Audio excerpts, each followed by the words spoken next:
Thomas Paine, Sam Adams, Benjamin Franklin. These men spoke up for what they thought was right. From their courage came such documents as the Declaration of Independence and the Constitution of the United States. From their willingness to speak what was sometimes unpopular but right, we enjoy such liberties as freedom of speech, the right to keep and bear arms, and freedom of religion.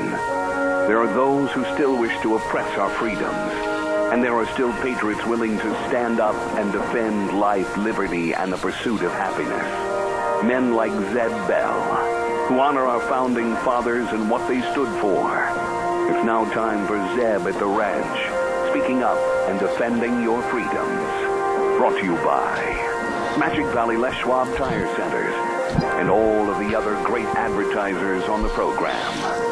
And now, Zeb Bell. Today, students, we will discuss the law of gravity and the law of probability. First of all, the law of gravity. Any tool, nut, bolt, screw, when dropped, will roll to the least accessible place in the universe.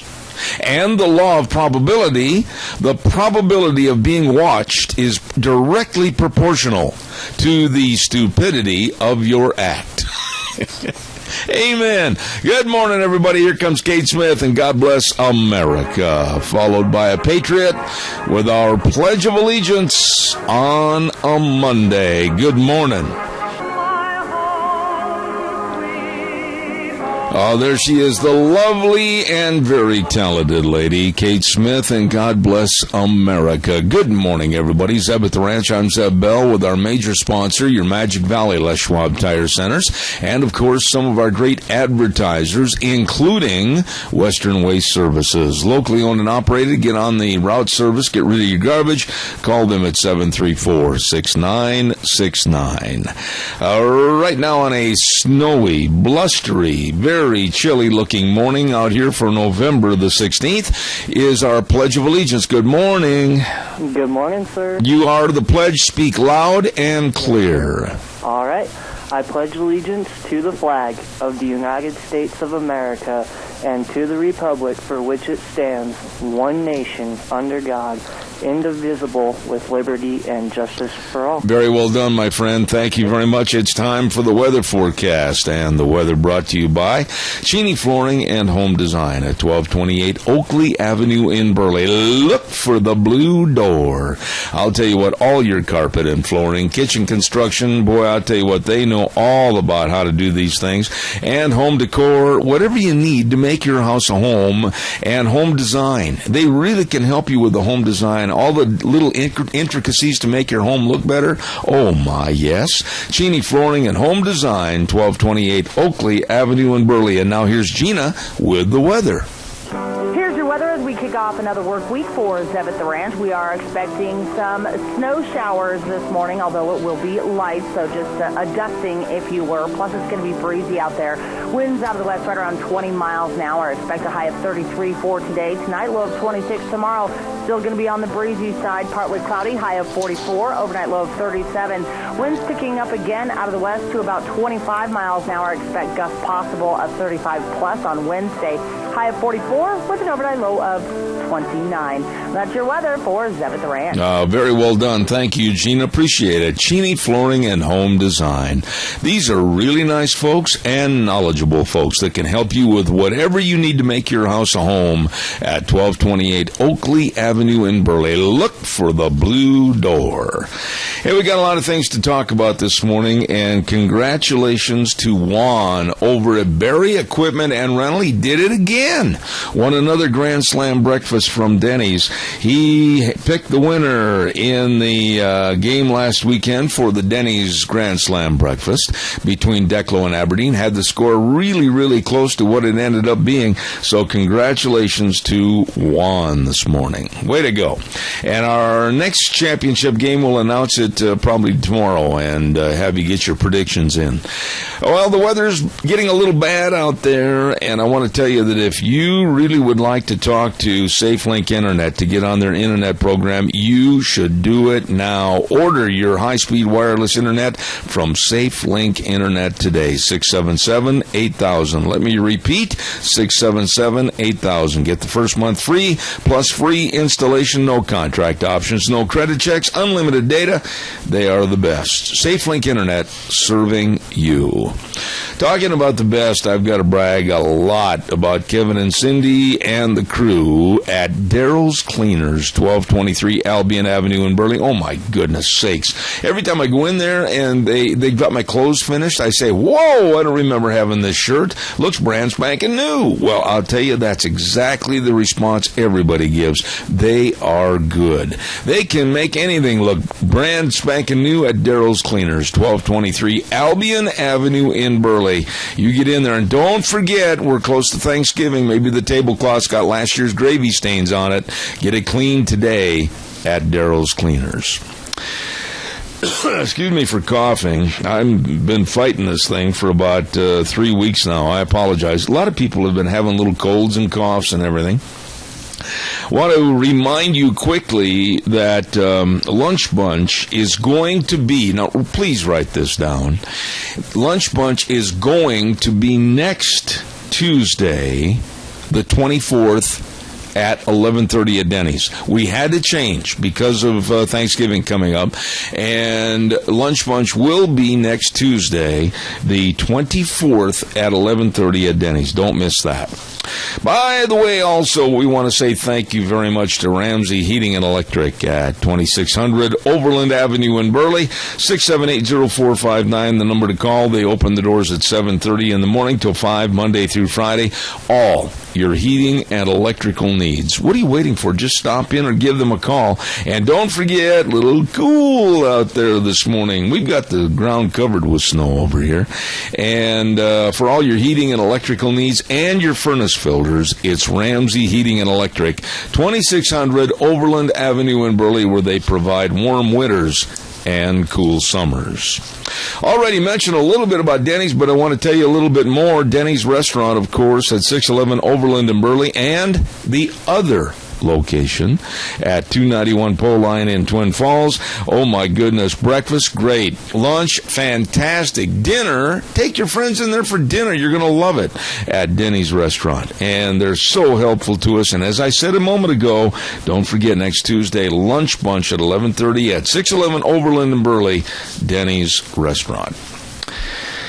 You know, folks, I really don't even know what to say this morning.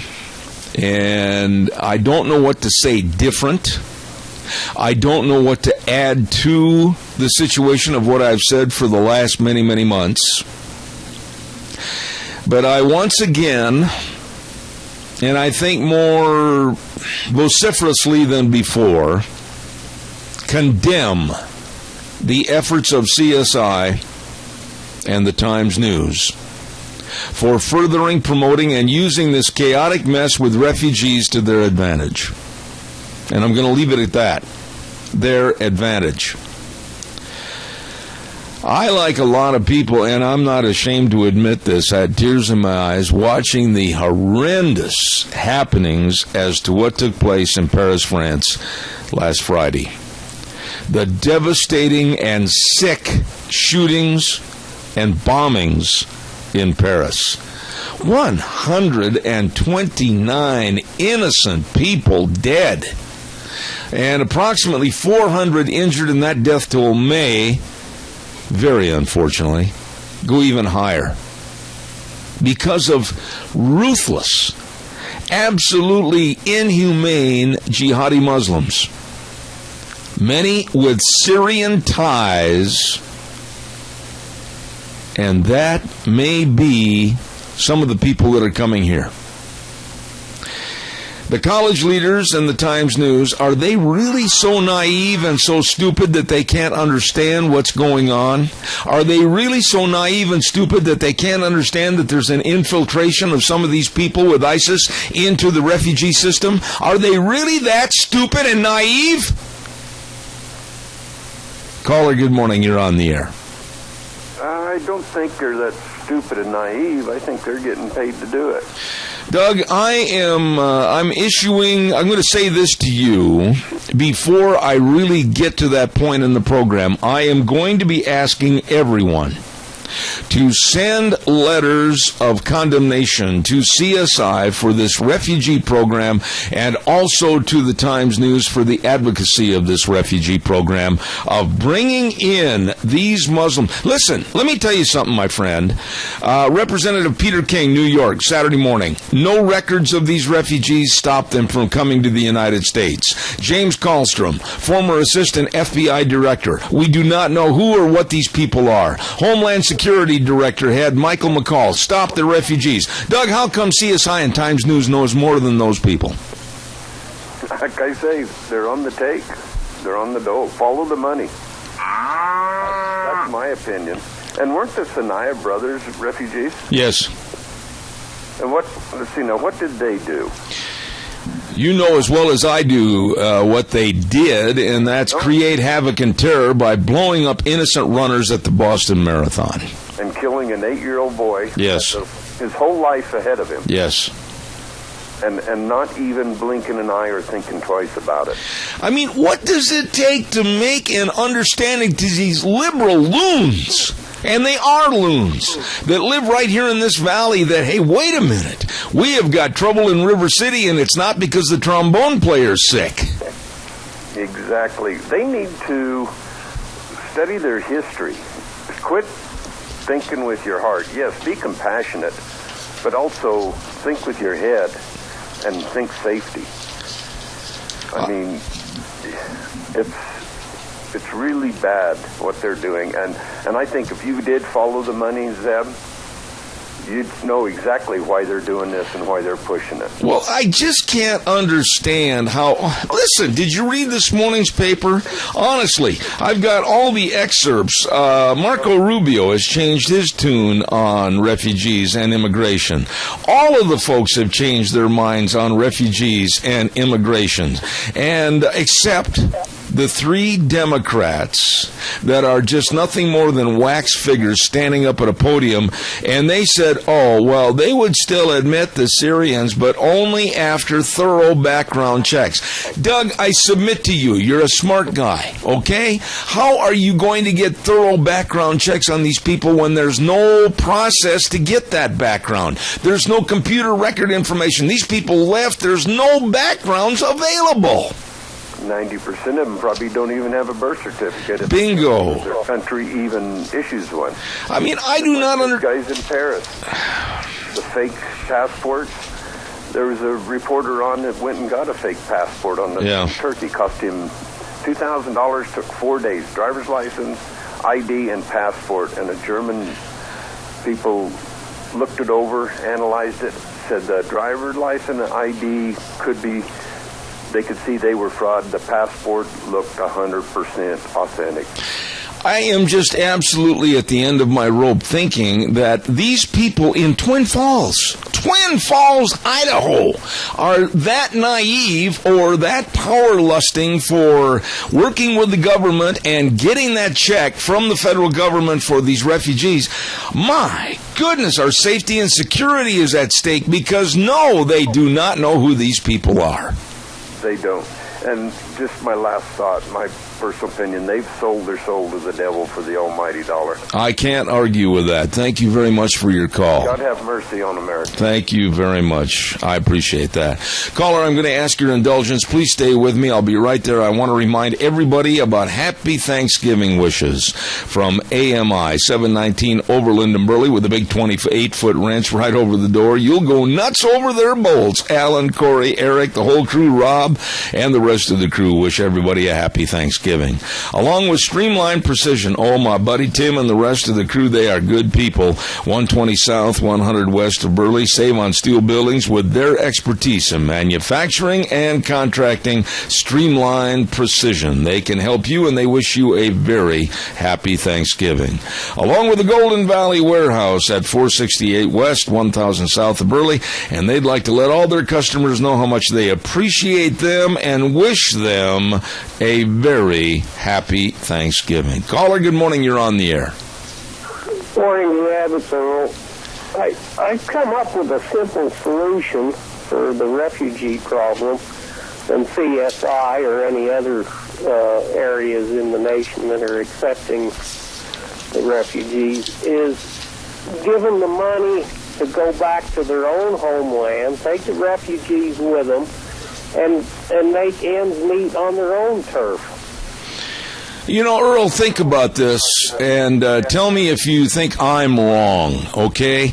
I absolutely cannot understand that at this particular juncture, where Homeland Security and all the FBI and everybody else is acknowledging the fact that the refugees, all that glitters is not gold, we may be having an infiltration here into this country, why are we opening the Pandora's box and rolling out the red carpet right here locally at CSI and with the help of the Times News? Please tell me why. Well, I'm trying to come up with a workable solution for it. Is just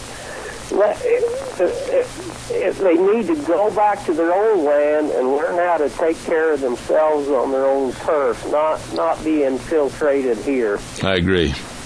You know, and Billy Graham's son had come up with that same analogy of do the best you can to try to work for safe zones in their own countries and not take them out of their own environment and their own political environment.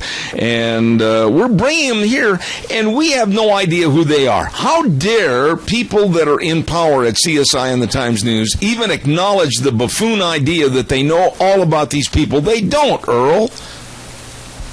No, they don't. That's why I'm saying if they want a good education, the professors at CSI, let them go back to their own homeland and work it out over there with them.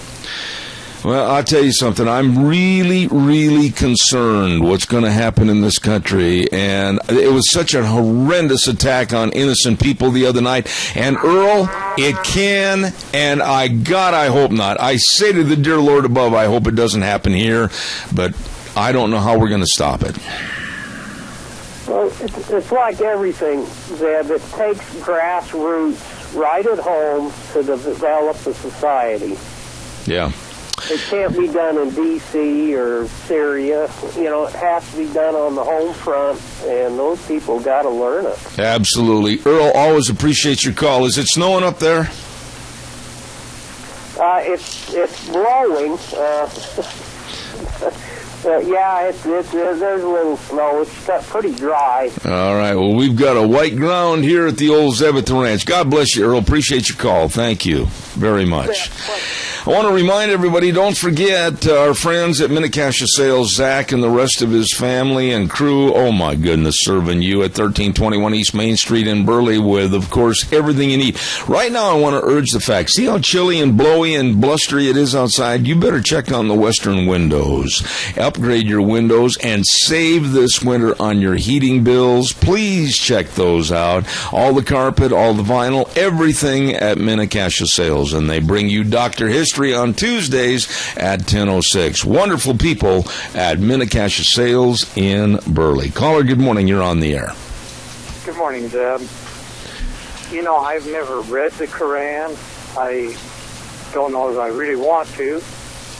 But does it say in there where it says kill the infidels? There are references, and there again, I have not read the Quran, and I'm only going to be going by the certain reference points that have been mentioned by many others that have sat down and studied this. They do not like anybody that does not believe in their way of thinking, and supposedly there are references and points of reference in their book that say kill the infidels, which we are the infidels. You know, Keith, go to the crux of the problem.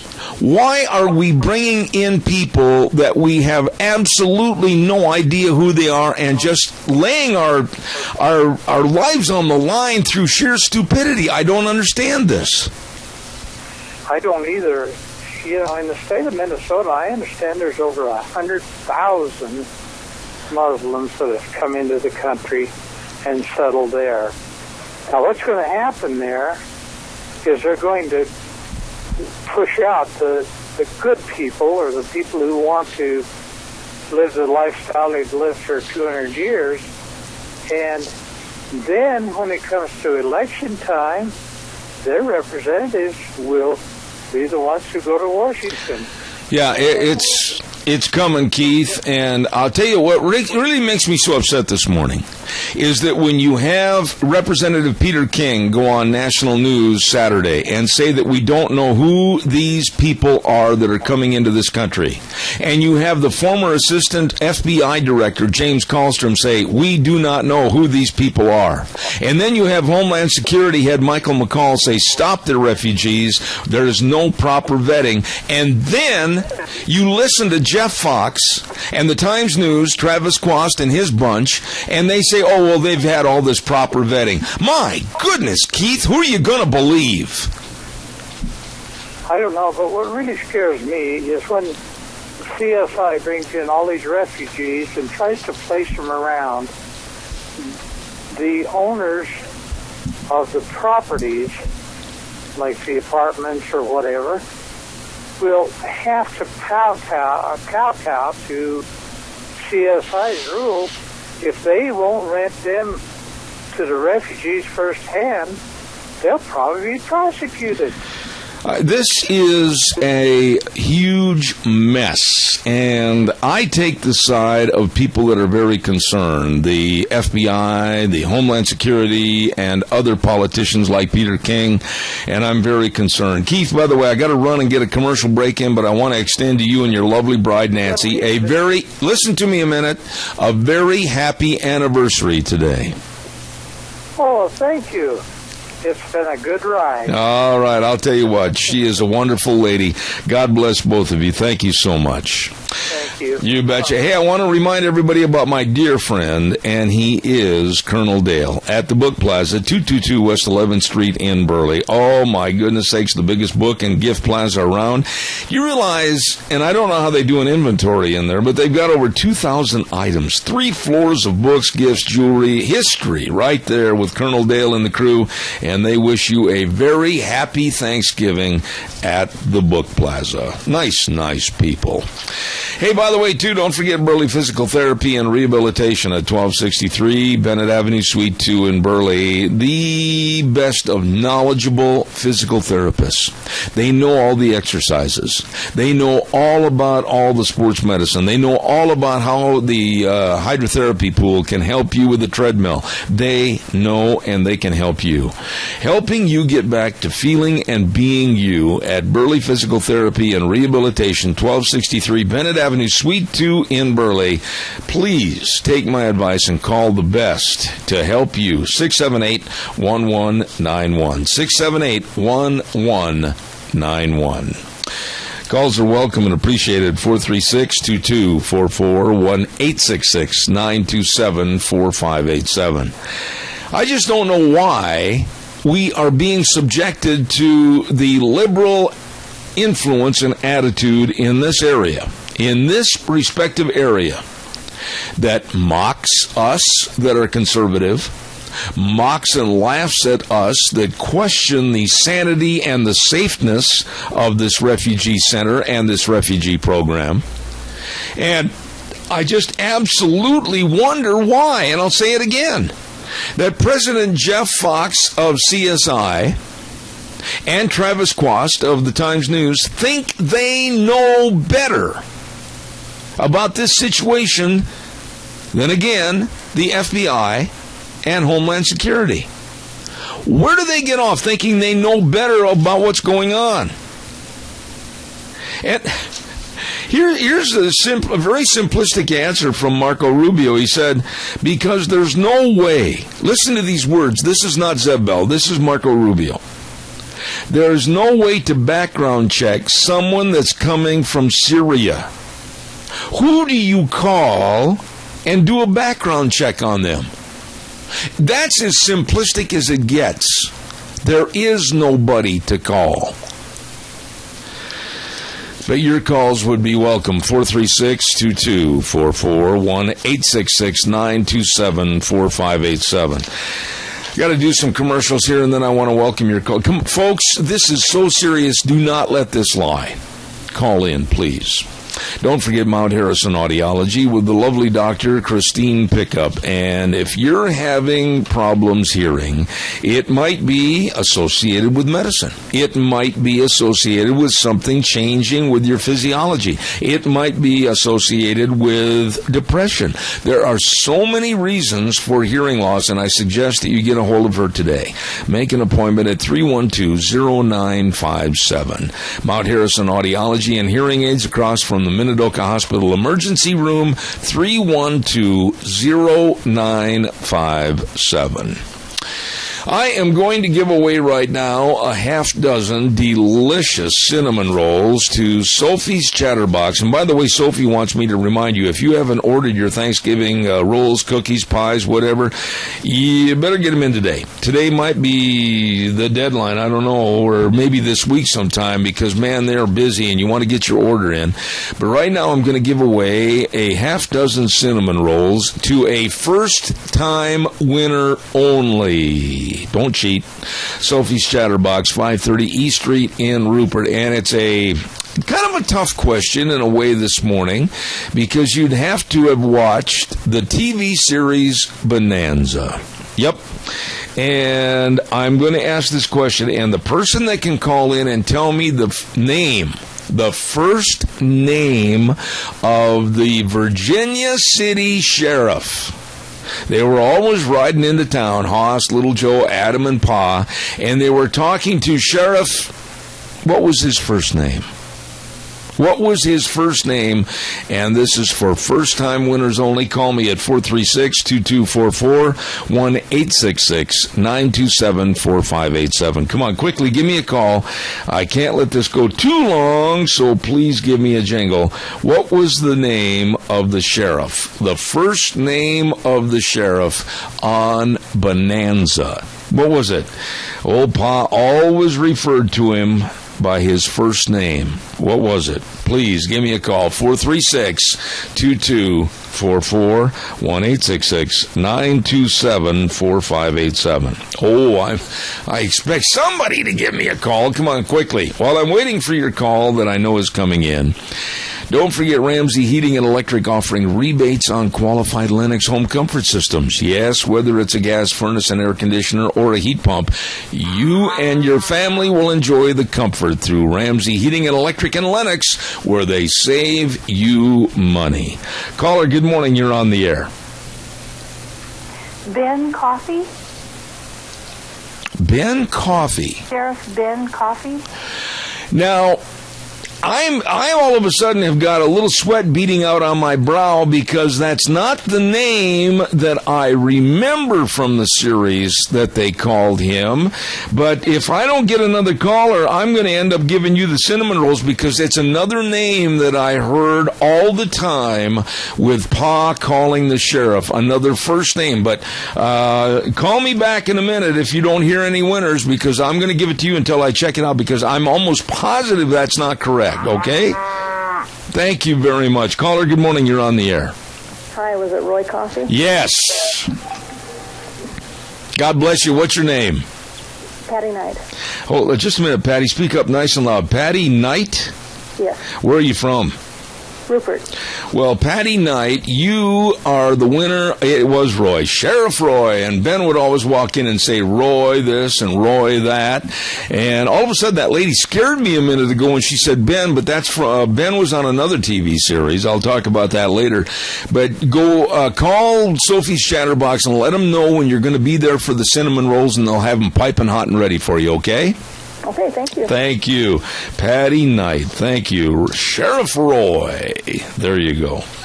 I got scared there for a minute when she said Ben. My mind went, oop, did I make a mistake? Sheriff Roy.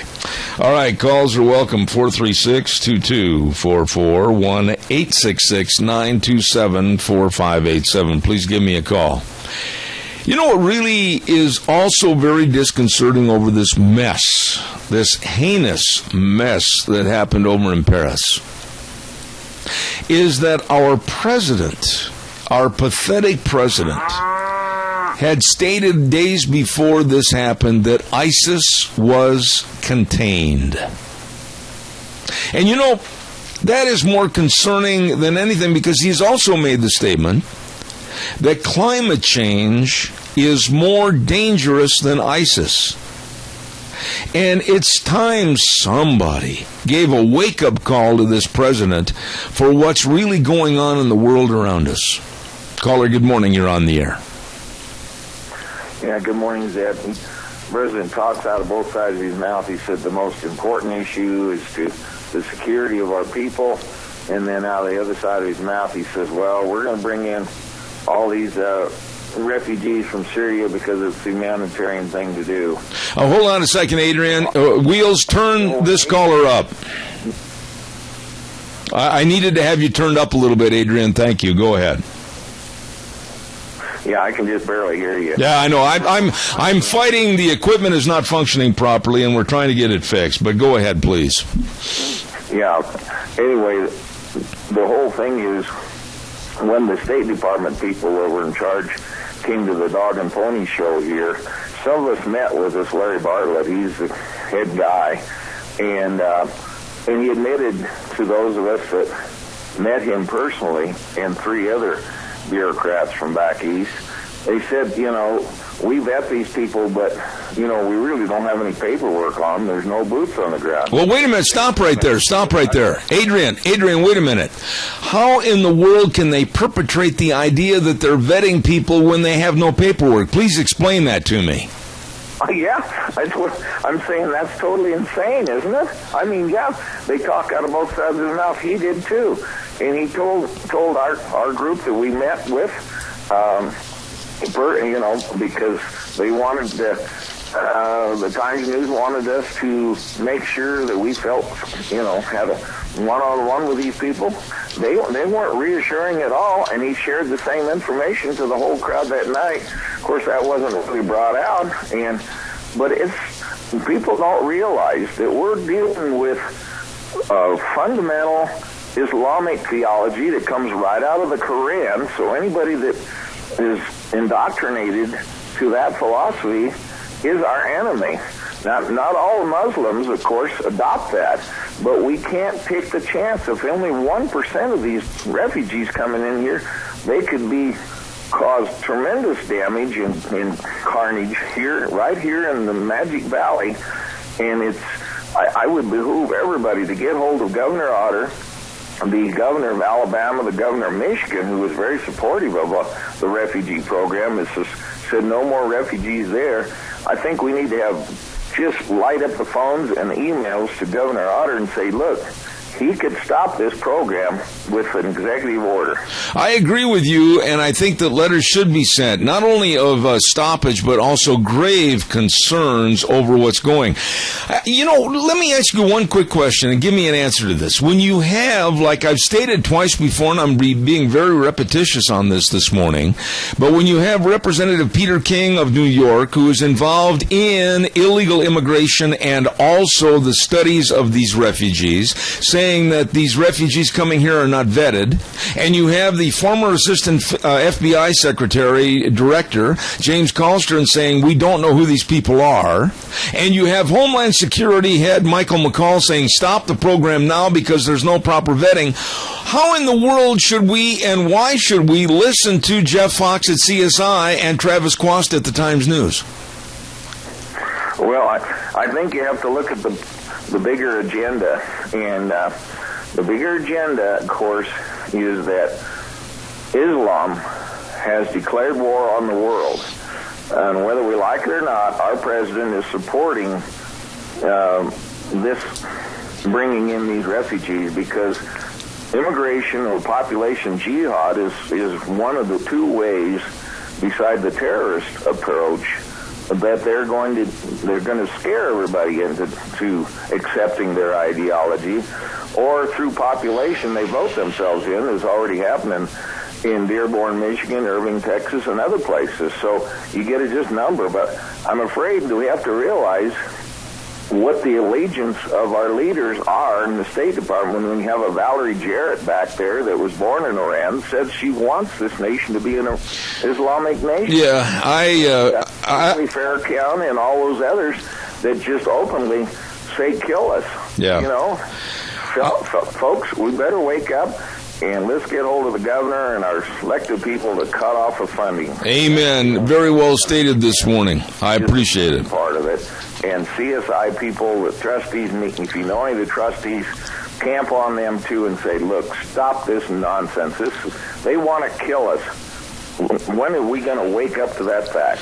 Yeah, there's a lot of Christians in Syria that are looking for housing and homes and refugee status, but we've overlooked them, and I don't understand why. Adrian, I always appreciate the fact that you call. Thank you. That's a good question. I'd just like to make a comment. Yeah, the Christians in Syria are not coming in. We're just getting Muslims. Yeah. 98% of them coming in are not Christians, they're Muslims. And we can't vet them, they have no paperwork, so, it's totally dangerous. It is, and I thank you for your call as always. Thank you. Keep fighting, folks. Thank you, sir. I appreciate it. Thank you very much. I just really don't understand. There's a lot of things in my old age that I have learned to appreciate and have suffered through educational turmoil to appreciate both sides of certain stories. I can't on this. I cannot see why an administration is hell-bent on bringing in 170,000 Syrian Muslim refugees into this country when we have quotations from various people involved in government. We don't know who they are. But yet we're opening up our arms and our areas and our communities to accept this. And then you get the chill up your back of your neck, like what happened in Paris. Innocent people enjoying a musical concert. Innocent people enjoying a soccer game. Innocent people sitting out in front of an open-air cafe. Bombed and shot and mutilated. Why? Why? And why even consider doing something that's not 100% foolproof and opening up the risk of doing it here? It's unbelievable. Barry Equipment and Rental. Don't forget 3 locations to serve you. Addison Avenue West in Twin Falls, South Lincoln in Jerome, and 159 West Highway 30 in Burley. We had some folks on there. Juan was on the air, as a matter of fact, last week from the Burley location, telling us all about those big Doosan loaders. Oh, they've got it all. All the Bobcat skid steer loaders, the Coyote tractors, everything. And if you're not aware of how to run the equipment or use the equipment, they'll give you a real quick course right there at the place, at the location. Addison Avenue West in Twin Falls, South Lincoln in Jerome, and the 159 West Highway 30 in Burley. They have all the equipment to get the job done right. Barry Equipment and Rental. You stop in and see those good folks today. Caller, now I'm going to ask your patience. Stay with me just a moment. I've got to get the weather on real quick. The weather is brought to everybody, I choked to death, brought to everybody by Mad River Laser at 502 East Street in Rupert. They've got a great gift shop with all kinds of great home decor items for Thanksgiving and, yes, Christmas. And they've got all the availability to help you with your year-end awards for your business, all your business promotional products, everything. What a business they have at Mad River Laser in Rupert. Here now is Gina with the weather. Here's your weather as we kick off another work week for Zev at the Ranch. We are expecting some snow showers this morning, although it will be light, so just a dusting, if you were. Plus, it's going to be breezy out there. Winds out of the west right around 20 miles an hour. Expect a high of 33 for today. Tonight, low of 26. Tomorrow, still going to be on the breezy side, partly cloudy, high of 44. Overnight, low of 37. Winds picking up again out of the west to about 25 miles an hour. Expect gusts possible of 35 plus on Wednesday. high of 44 with an overnight low of 29. That's your weather for Zeb at the Ranch. Hi, thank you very much, Gina. Brought to everybody by Mad River Laser. What a great business at 502 East Street in Rupert. Caller, thank you for your patience. Go ahead, please. Yes, the Premier or Prime Minister of France said they were going to be ruthless, and I hope that that's actually what they do. I know that they've already bombed ISIS locations, but I don't know what all they're going to do. It is, at least it has woke up some people in Europe. In Austria, they have bought out all of the guns. In Poland, the people are standing up. But you see, once they're here, and if they're here in America, it's like a tick. You can't get rid of them. And see, then we have to concern ourselves with all of their humanitarian problems. And it's not something that we can do. And the fact that the CSI and leaders in Twin Falls are pressing forward like it doesn't matter, you say to yourself, this has got to be stopped somehow. And like Adrian said, call the governor. This morning I called ZZ at the refugee center, and you just call CSI. It's real easy. And we need to put the heat on these people. This cannot go on. It's just unfathomable to think that at a time when this situation is growing and it's so dangerous, why in the world would a small town, small college president adhere to the fact that, yes, they're going to open their arms for these refugees and say something so frivolously stupid as have many of the board members, the vetting process is very thorough. How can they say something that is so falsely wrong when you've got FBI, Homeland Security, and everybody else saying they don't know who these people are, Randy? Well, just like Ben Rhodes yesterday, Assistant Secretary of State, lied. But what's new? Obama and his administration lie to us every day. It's like lying doesn't matter anymore. Well, it's fine. It's just that it is what it is. But somehow we've got to put an end to it. But he said there was a robust vetting process. Oh, my. Right after that, just like you stated, Peter King was on, and he says, that's complete BS. Yeah. He didn't say that. Yeah. He just said, no way. There's no way they can vet these refugees. Well, how can you? Let's talk about that just for a quick second, and then I'll let you go, and I got to get some more callers on. How can you possibly vet somebody? Okay, let's say that you're sitting at a desk. Somebody comes up to you, and they're from a foreign country, and they have no paperwork, they have no IDs, they have nothing because they left an area that doesn't have the computer forms, etc. What do? You just take their word for it? Is that called a thorough vetting? In this administration, it is. And you just get the feeling that chaos is what he wants, and if it gets bad enough, that he can institute martial law. Dave Bigo, your guest, says it, and he is, let's face it, he is as informed as anybody I know. There's no way that Dave Bigo is delusional. He is so right, and he says, if the president wants to institute martial law, he will. And this guy is capable of anything. Yeah. But if you say on a Friday night, Zeb, you went to a restaurant in Twin, and they shot you in your seat, it was too late, Zeb. It's too late for you and your wife. Yeah. What I saw with this carnage over in Paris was so sad. I mean, people were not doing anything wrong. They were enjoying other people. They were enjoying a sporting event. They were enjoying a musical event. And these absolute heinous killers that are destitute of any human feelings stood above them and bombed them and threw grenades at them and shot them. It's so deplorable, but there doesn't seem to be a concern that it can happen here.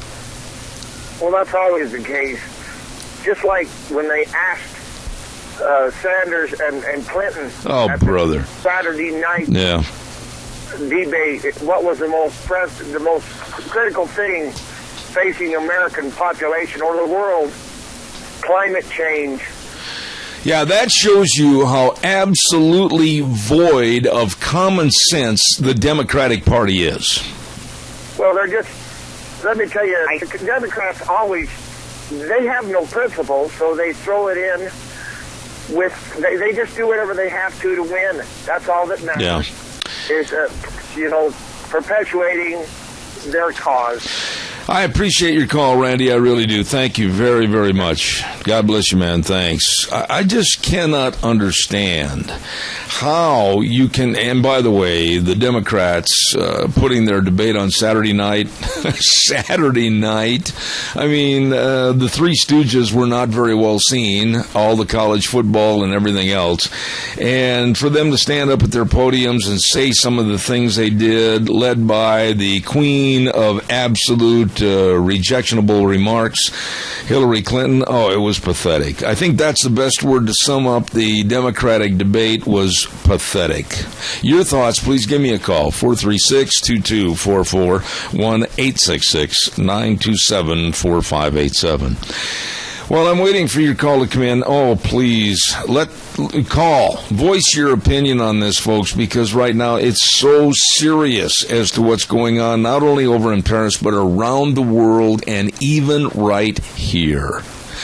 Don't forget your Magic Valley Les Schwab Tire Centers. All 7 locations serving you, and service really is the key word. They've got all your traction tires. And as I look outside right now, it looks a little winterish out there today. Well, it's that time of the year. So I suggest you get in there and check out all the studded tires, all the tires with the traction treads, of course, all your snow chains, your snow wheels, everything you need for safe traction driving this winter at your Magic Valley Les Schwab Tire Centers. And don't forget, too, while you're there, if you need the best in brake service, they have the best in brake service. Front-end alignment, shocks and struts, and, of course, batteries. They've got it all with Lane and Rupert, Dave on Blue Lakes and Twin, Mike and Buell, Mike and Jerome, the Twist family in Paul, John on Poline in Twin Falls, and Randy on Overland in Burley. Your Magic Valley Les Schwab Tire Centers. Good morning, caller. You're on the air. Good morning, Zeb. Yes, sir. I'd like to focus a minute on the shootings in Paris, and the particular one of the, I believe it was the musical where it had 2 balconies. Yes. And the gunmen, there were 3 gunmen on the top balcony shooting down, and boy, did they have it's like shooting fish in a barrel. You know, I was just curious, thinking 2 different scenarios. One that did happen, and then the second one, what would happen if just half that audience had concealed carry? Yeah, I agree with you. Turned around. I agree. They let those knuckleheads have it. You know, I'm an advocate now more so than ever before, and there are those that just absolutely cringe when I say this, and I've got hate mail and everything else. I don't care. I absolutely urge everybody to get a gun, a concealed weapons permit, and carry that weapon for your own safety, because the police cannot be everywhere 24/7. You know, and those people that call you, I'll take them on head on with that, because even if half that audience had a concealed carry and returned fire, I don't think there would have been as many deaths. Now, there may have been some civilians hitting the audience up on the upper balcony, but I think your death toll would have been lower. I agree with that. And you know, the carnage. I mean, I really get emotional when I think about this, because these people were doing nothing wrong, nothing more than enjoying a night out with their family and or friends. And to think that they were subjected to a mass killing, a mass condemnation of their lives because they don't share the same ideology as these absolute destitute jihadi Muslims. My God, what kind of an insane world are we living in? Well, it's getting nuts, and I don't know what France's laws are in concealed carry for citizens. Internationally, I don't know what their laws are be, but you know, even if a fourth of the audience was carrying, yeah. If I was in the audience, maybe I would have been hit and couldn't have done anything. You know, there's always that chance, but Maybe I'd have been hit in the arm or something, but I'll bet you I could have got a couple, 2-3 rounds off, or maybe even a clip off. Yeah, but to stand there on top of the balcony, like you said, and to use your terminology, shooting at these people at random, knowing they can't get out of the way, knowing that it's just a mass of human flesh that they're aiming at and shooting at. I mean, this just blows my mind to think that our president and all the world leaders didn't get together on Saturday morning and say a major push, a major crunch, a major death knell to anybody and everybody with this jihadi action. It's got to happen. We have got to kill the enemy. Boy, I agree with you, and I don't know what to do about you. I'm listening to you this morning, and I don't know what to do about your refugee problem. I just don't know what to do. There's these international guys. I don't know if there's any paper records on these people or any. There's not. Somebody that knows them specifically. I just don't know what to say on that deal, other than protect ourselves and protect ourselves and protect ourselves. Did I say protect ourselves? That's the only other thing I can think of. Listen, God bless you for your call and your thoughts. I appreciate it, and please call again. Thank you so much. You know, it's a situation, folks. I just want to leave you this hour with this. You need to be cognizant. You need to be very, very aware of your surroundings, and you need to be able to protect yourself. I urge you to check into the various programs. We're going to take a little break for about 6 minutes and be back with more. Doug Johnson's coming up from Colorado. Don't go away. Zeb at the Ranch. We'll see you in 6.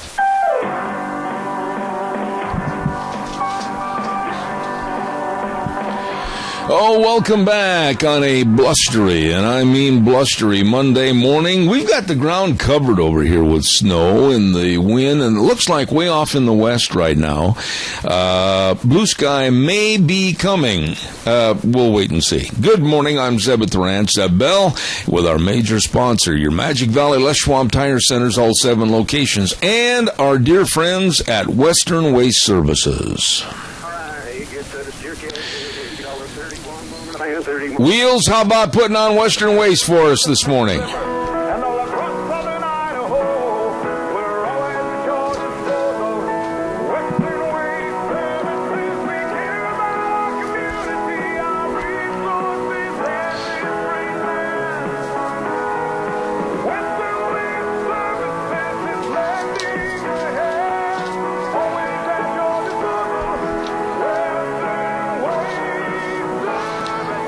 Western Waste Services. Oh, these are wonderful people serving you, always at your disposal. Locally owned and operated, and they've got all the carts, the dumpsters, the roll-offs, the porta-potties, everything for your service. And I'll tell you what, call and get on the route service and have your garbage picked up once a week. It is gone. Not to worry, it's out of there. Number to call, 734-6969. Western Waste Services, always at your disposal. Don't forget, too, Cheney Flooring and Home Design. Every morning we start the program with the weather forecast, and they're located at 1228 Oakley Avenue in Burley. Look for the blue door.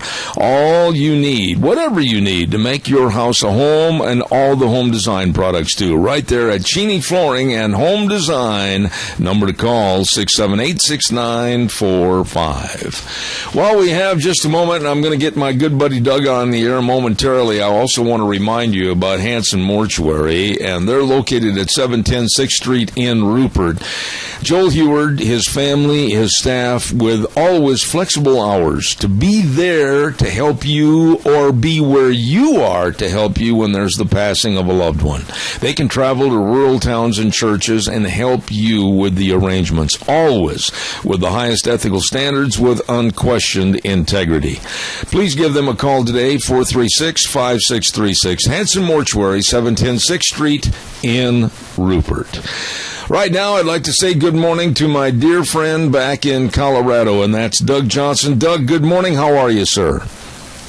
Good morning, Zeb. Well, I don't think it's, I don't know what you've been talking about, but I don't think much of, we're thinking about much anything other than Paris this morning and the threat to America. Well, I want to interrupt you a little bit. And Wheels, you got to turn him up in my headsets. It's way too low.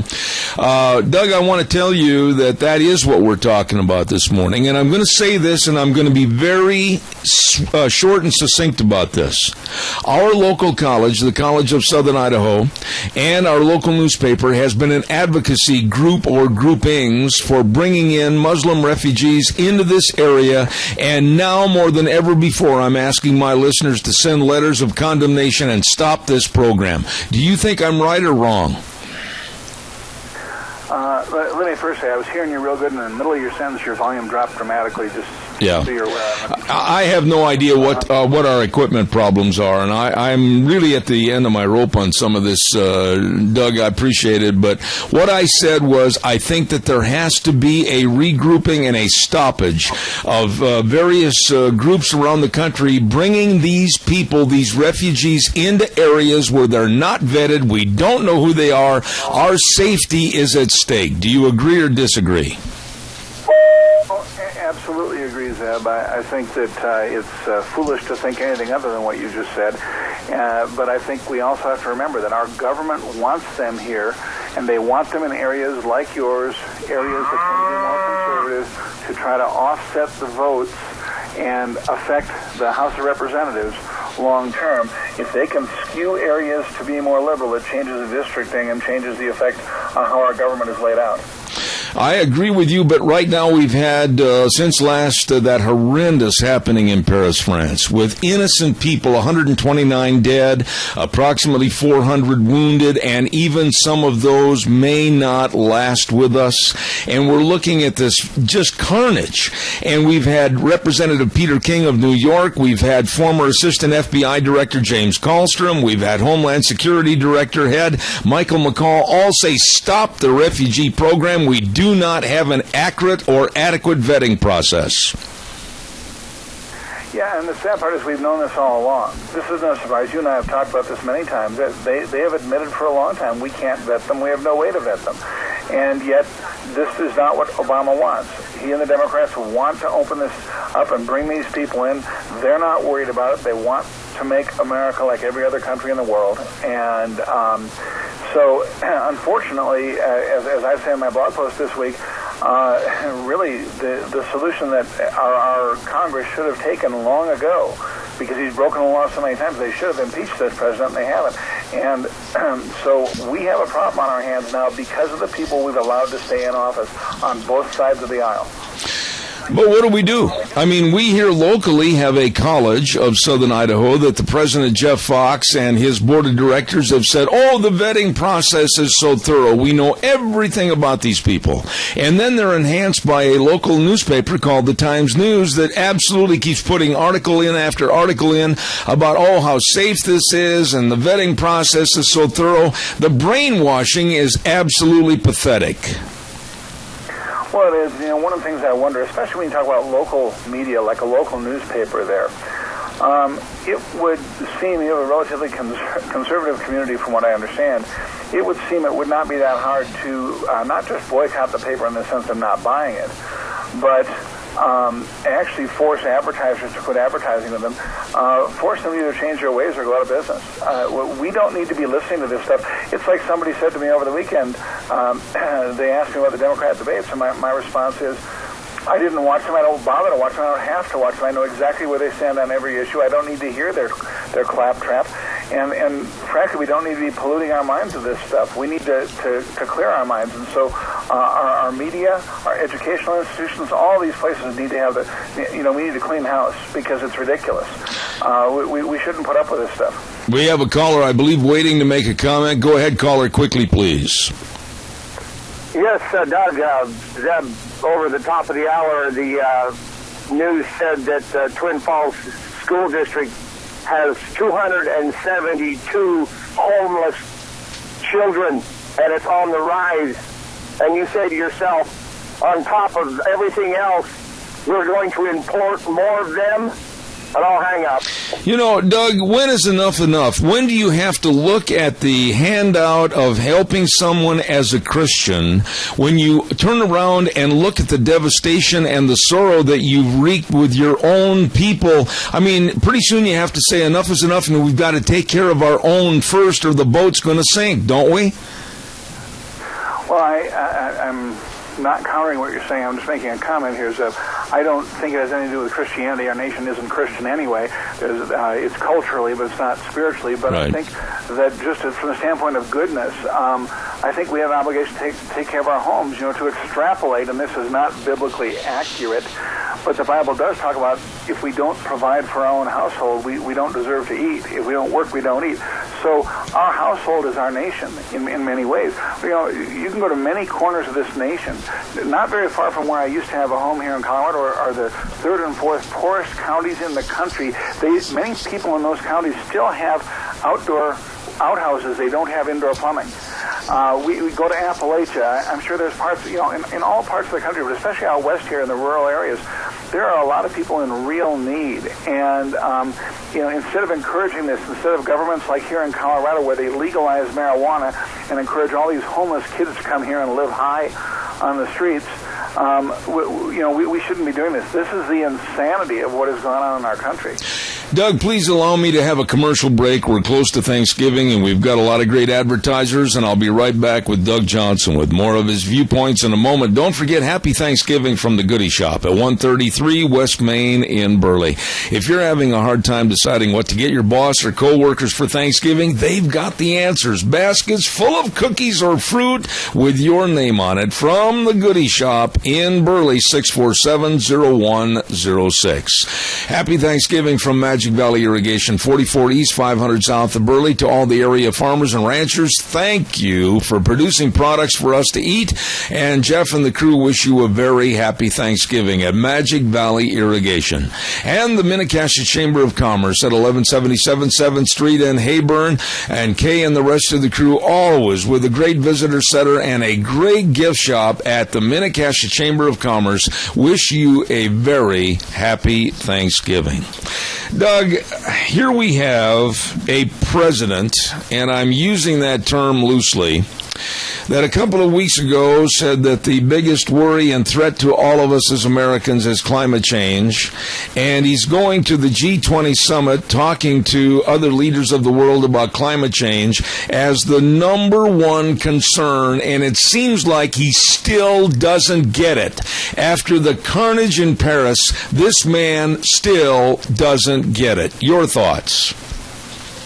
Well, I don't think that he doesn't get it. He knows full well what's going on, but he's trying to sell this idea, and John Kerry is helping him, that because of climate change, which we know doesn't exist, but because of climate change, or I should say man-caused climate change, that this is causing higher levels of poverty, and this drives people to things like terrorism, which not only is nonsense, it's ridiculous. The climate in the Middle East has been what the climate in the Middle East is for centuries, and I don't think we have record of terrorists back before modern times in the way we do today. But that said, Zeb, I think that we have to remember this president's goal is to take down America, turn us into a communist, and don't use the word socialist, because socialism is just a pretty word for communism, turn us into a communist nation under the control of a limited few like himself. And climate change is one of the ways to do it, because they will tax us and burden us so badly we can't afford to do anything.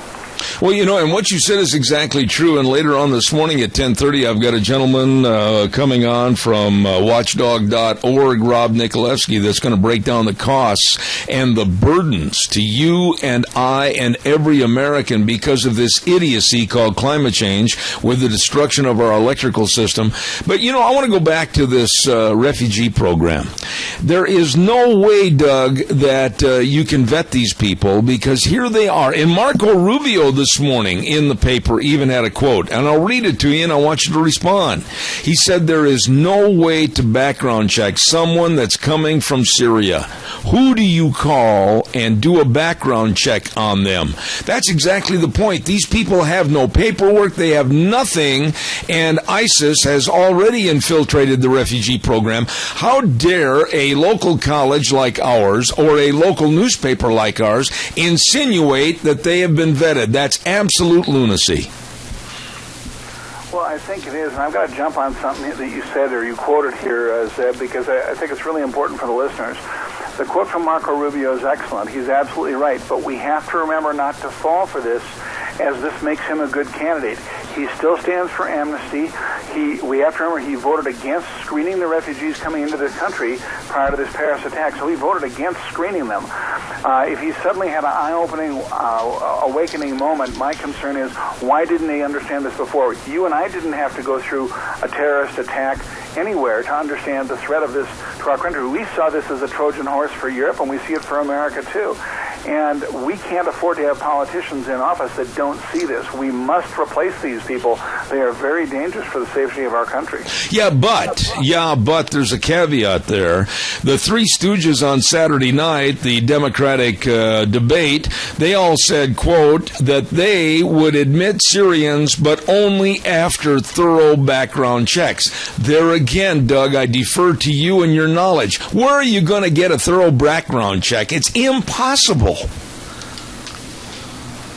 Well, you're right. You can't. And there is no background check to be had. And, you know, our government has admitted it. Homeland Security's admitted it. The FBI's admitted it. We know it can't happen. And, in fact, just a few weeks ago, when Glenn Beck was talking, or maybe it was a month or two ago, Glenn Beck was talking about personally, if he has to smuggle them in, he's going to smuggle Syrian Christians into this country, and he's going to background check them. He's got the ability to background check them. There was an outcry then against him as a talk show host that, you know, Glenn, we know you're concerned about the Christians, and we all are, but you can't be sure they're all Christians. We know for a fact, it's been reported that many of these people professed to convert to Christianity as they went into Europe, trying to be accepted better. And now what we see is exactly what Donald Trump warned about when he saw this going on in Europe, and he said, we have a potential Trojan horse happening there, and it could happen here too. And that's exactly the point. And so, you know, when you mention the Democrat candidates, Zeb, all I can say is they have no business being anywhere near our government. Yep. These are the kind of people we need to get out. It's not just about winning over them, it's about defeating their whole ideology. And this is what we must do. If the Democrat Party of John F. Kennedy were to come back today, I would say, great, they're a great competitor to the Republicans, let them be there. But they are not the same party today, and the party that exists today needs to be wiped out. You know, Doug, one of the things that I really appreciated your blog, I thought it was a very well-written blog. I got it right here in front of me. But one of the things I think needs to be stressed to any and all listeners of any radio talk show is that the listeners, now more so than ever before, in their environment, they have to be very cognizant, very aware, and very prepared for any and all happenings. I just think people have been naive way too long. Would you agree with that? Yeah, and I'm not sure how ready we can be. You know, you talk to people who, and I'm not opposed to this, don't get me wrong, you talk to preppers, as they call them, or survivalists, and I'm not disagreeing with them at all, but I think, you know, the biggest thing for us, it really is more about being aware of who's in our communities and That's true. Scrutinizing them and watching them closely. You have the governor of Michigan just over the weekend, because of what happened in Paris, saying to the federal government, we don't want any more Syrian refugees, you know, talk of that coming here. And then he immediately doubles back and says, but we've got a wonderful group of Middle Eastern immigrants here. And yet Dearborn, Michigan, is one of the most, not just filled places with immigrants, but they have serious problems because of the radical Islamists who have moved in there. And so there is a sense where these politicians are not really facing reality. They want to be loved by everybody, and they're afraid to call it what it is. Donald Trump had the guts this morning on TV. He had the guts to say, you know, maybe we need to be looking at the mosques in this country and closing them, shutting them down. He said, I don't like to say that, but we have to look at our own security, and I think he's right. I do, too. Which leads me to the last couple of minutes in our segment, but I wanted to ask you, do you think that Donald Trump caused himself irreparable damage when he got into the use of pathological in referring to Dr. Ben Carson? that's a tough question. I don't think it was irreparable damage. I think the media and the Republicans would love to see that. But already surveys are showing that his followers, it doesn't faze them at all. I think it was a mistake.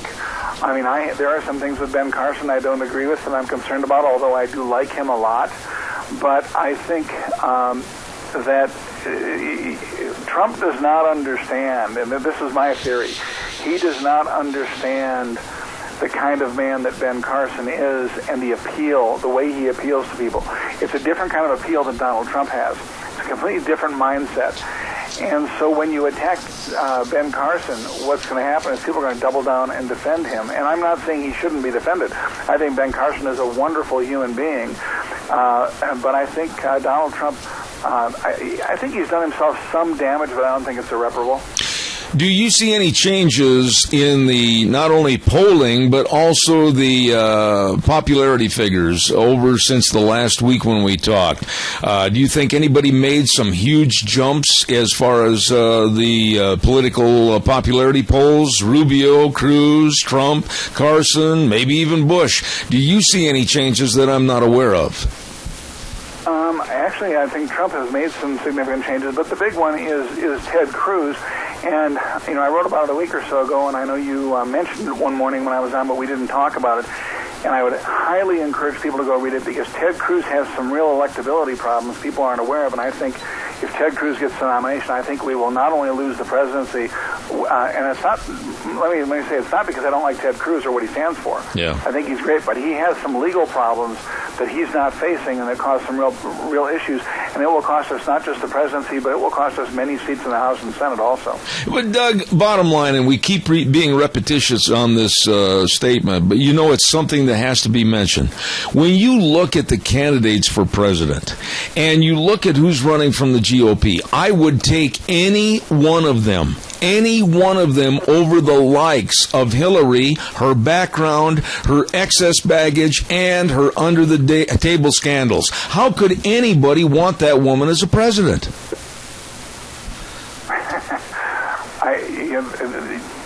To go specifically to your question, I don't see how anybody could, except that people are uninformed. And I know you and I are, this is probably your listeners get tired of hearing us say it, especially me.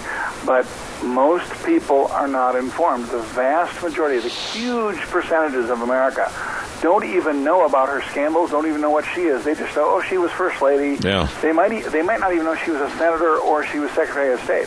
That's how uninformed Americans are. I agree. Doug, I tell you what, I always look forward to having you on the program. I do want to ask you, though, about Homeland Security. Real quick, short answer on this.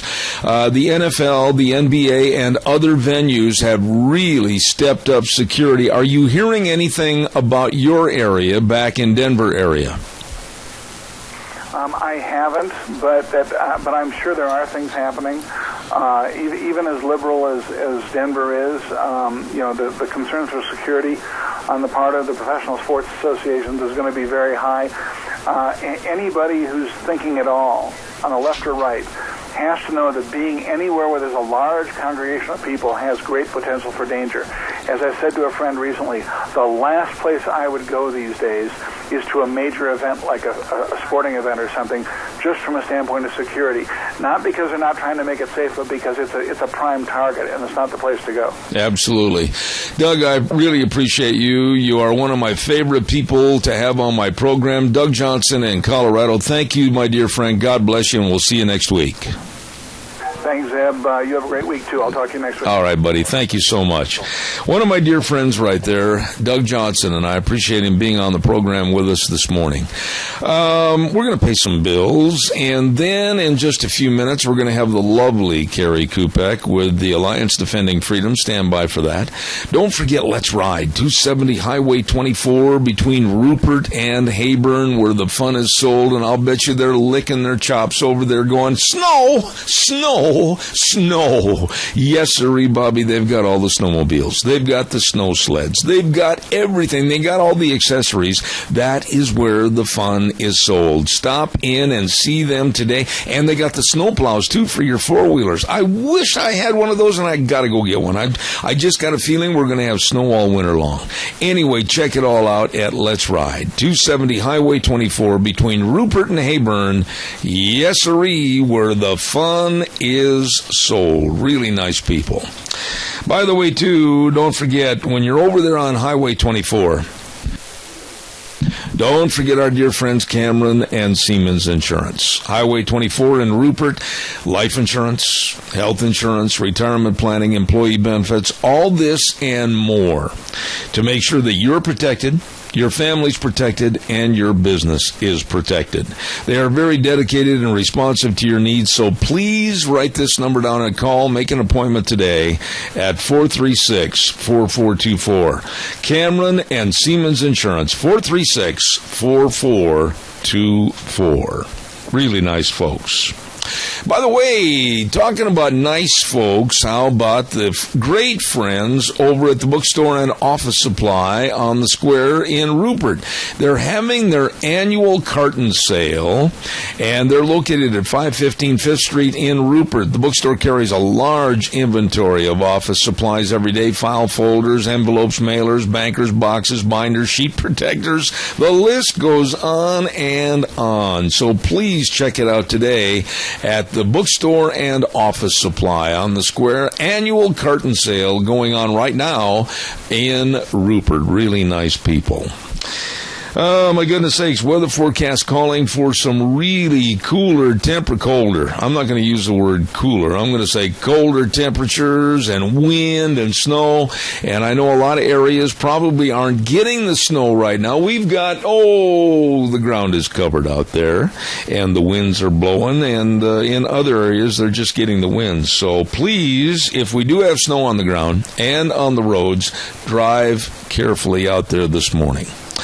Let's go to the phone line, and we're going to talk to a lovely lady, and that's Carrie Kupek with the Alliance Defending Freedom. She is the Legal Communications Director for ADF. Good morning, Carrie. How are you?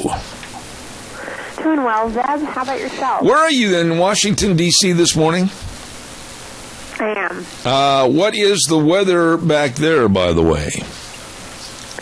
Well, it was in the 30s this morning, but apparently it's going up to 65 today. But I hear you all are experiencing something different over in Idaho. Yes, we're getting plenty of what might be called angel dandruff falling on the ground here this morning. Carrie, if you don't mind, and I don't mean to put you on the spot over this, but has there been any more on our stories and our reporting what happened down in Houston with that vote against the bathroom bill? Have these deviants, have they tried to come up with something else to barrage the press? What do you know about what's happening there after it was defeated? I haven't heard anything else other than obviously the people passed that bill to ensure the safety of their citizens and obviously the preservation of religious freedom. And I've just seen a lot of articles and pieces on just the democratic process, and this is how it works. And the people went, and their voice was heard, and they exercised their right to vote and accomplished something great. Okay. Now, if you hear of anything, don't hesitate to call me and we'll get it on the air. I was reading these stories that you sent me for this morning regarding a Swedish court ruling that a midwife must, M-U-S-T, underline that word, assist with abortions to remain employed. What kind of a world are we living in here? Right. Can you imagine being denied employment as a midwife because your conscience or your faith just will not allow you, obviously, to perform abortions? The reason that people go into the medical field, especially midwives, is because they have an interest in preserving life, in helping life, and in doing what they can to maintain one's life and to save lives. So the fact that Sweden has ruled against this particular midwife, saying she must assist with abortions in order to be employed as a midwife, is, like you said, mind-blowing. And she's actually right now in Norway working as a midwife's maternity care, because in Norway her freedom of conscience there is respected. But it is mind-boggling. You know, I was sitting here reading some of the verbiage in this story, and some of the people that worked with her, and there was a quote from some of the folks. The head of the maternity ward said that she, talking about this midwife, was no longer welcome to work with them, and they questioned whether a person with such views against abortion actually can become a midwife. Holy smokes. Do you mean to tell me that when you care for human life, you're no longer able or welcome to do a certain job? Apparently in Sweden, it's very disturbing. And just to give some of the facts for this, so in November 2013, there was a women's clinic in Sweden, and they rescinded the job offer as a midwife from Eleanor, that's her name, Eleanor Grimmark, after she explained to them that she could not perform abortions because of her Christian faith and her conscientious objection. And then that head of that maternity ward said what you just said. She was no longer welcome to work with them. And then she questioned whether a person, like you said, with such views actually can become a midwife. Well, a few months later, the same woman went to get a job at another women's clinic, and they told her that a person who refuses to perform abortions does not belong at a women's clinic.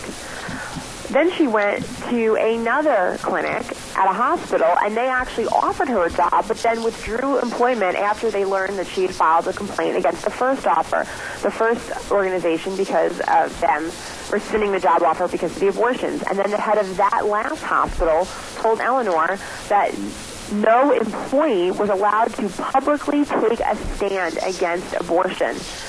It's just shocking when we're looking at this particular field, right? This is a field, like I said, it seems like kindergarten. People go into the medical profession because they love life. They're trying to help sustain, save, preserve life. And here in Sweden, this woman is being told, you can't be a nurse, you can't be a midwife because you don't want to terminate life after it's been conceived.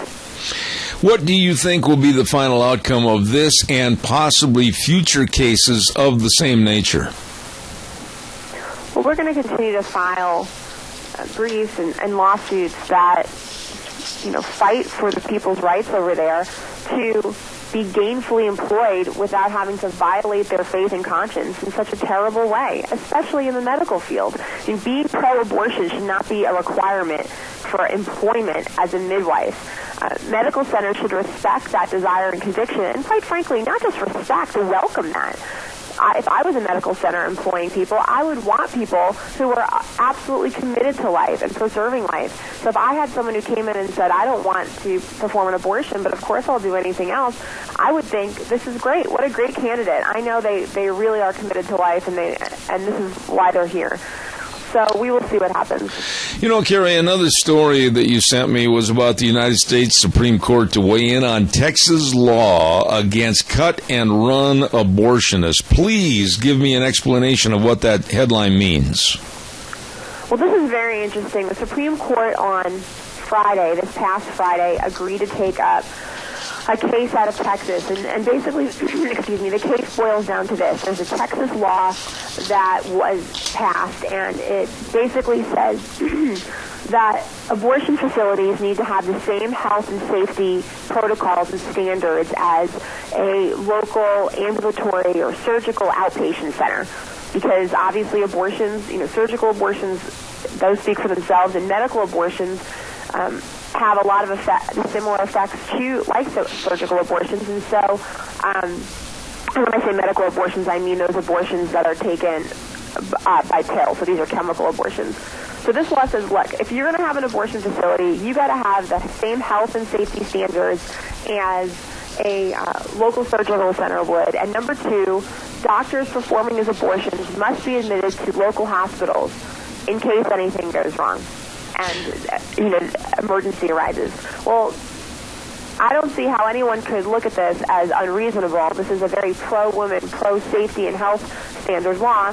And the Fifth Circuit, which has jurisdiction over cases that arise out of Texas, they said, yeah, this law is fine. This is constitutional. Texas has a legitimate interest in protecting the health of women who seek an abortion by requiring those facilities to be up to speed, to be on par with other medical centers that are performing similar procedures. Well, this has gone to the Supreme Court. The Supreme Court is going to review whether this kind of law is constitutional.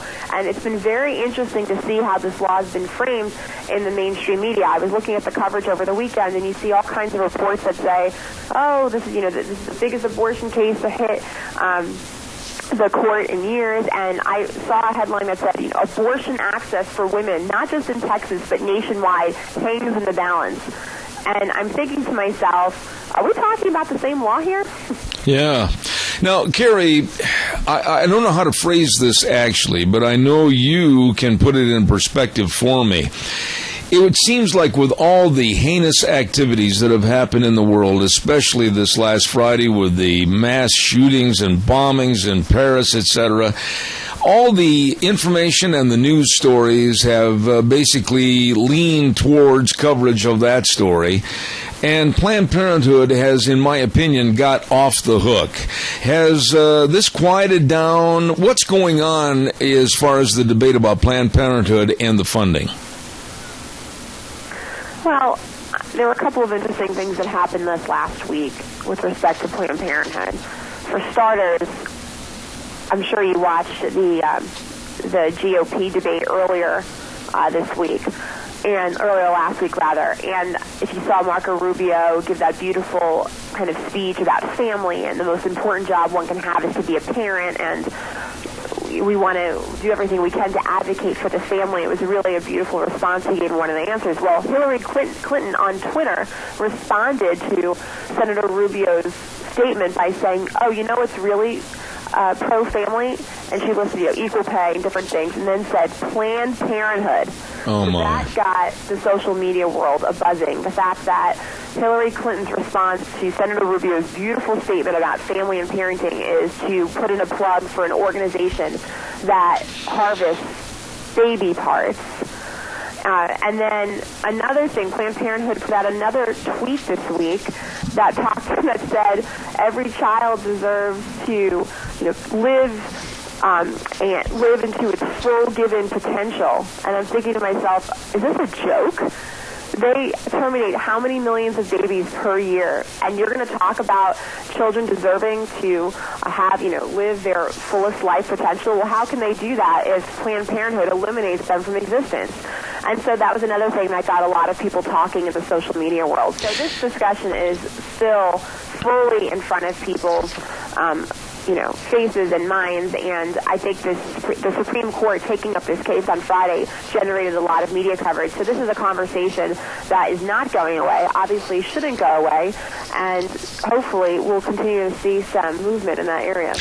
Carrie, this is just a kind of a thought on my part, but if all the families in the United States, those that share together, eat together, worship together, the real families in this country, I still think that their numbers are way in favor of the opposition. But they're not speaking out.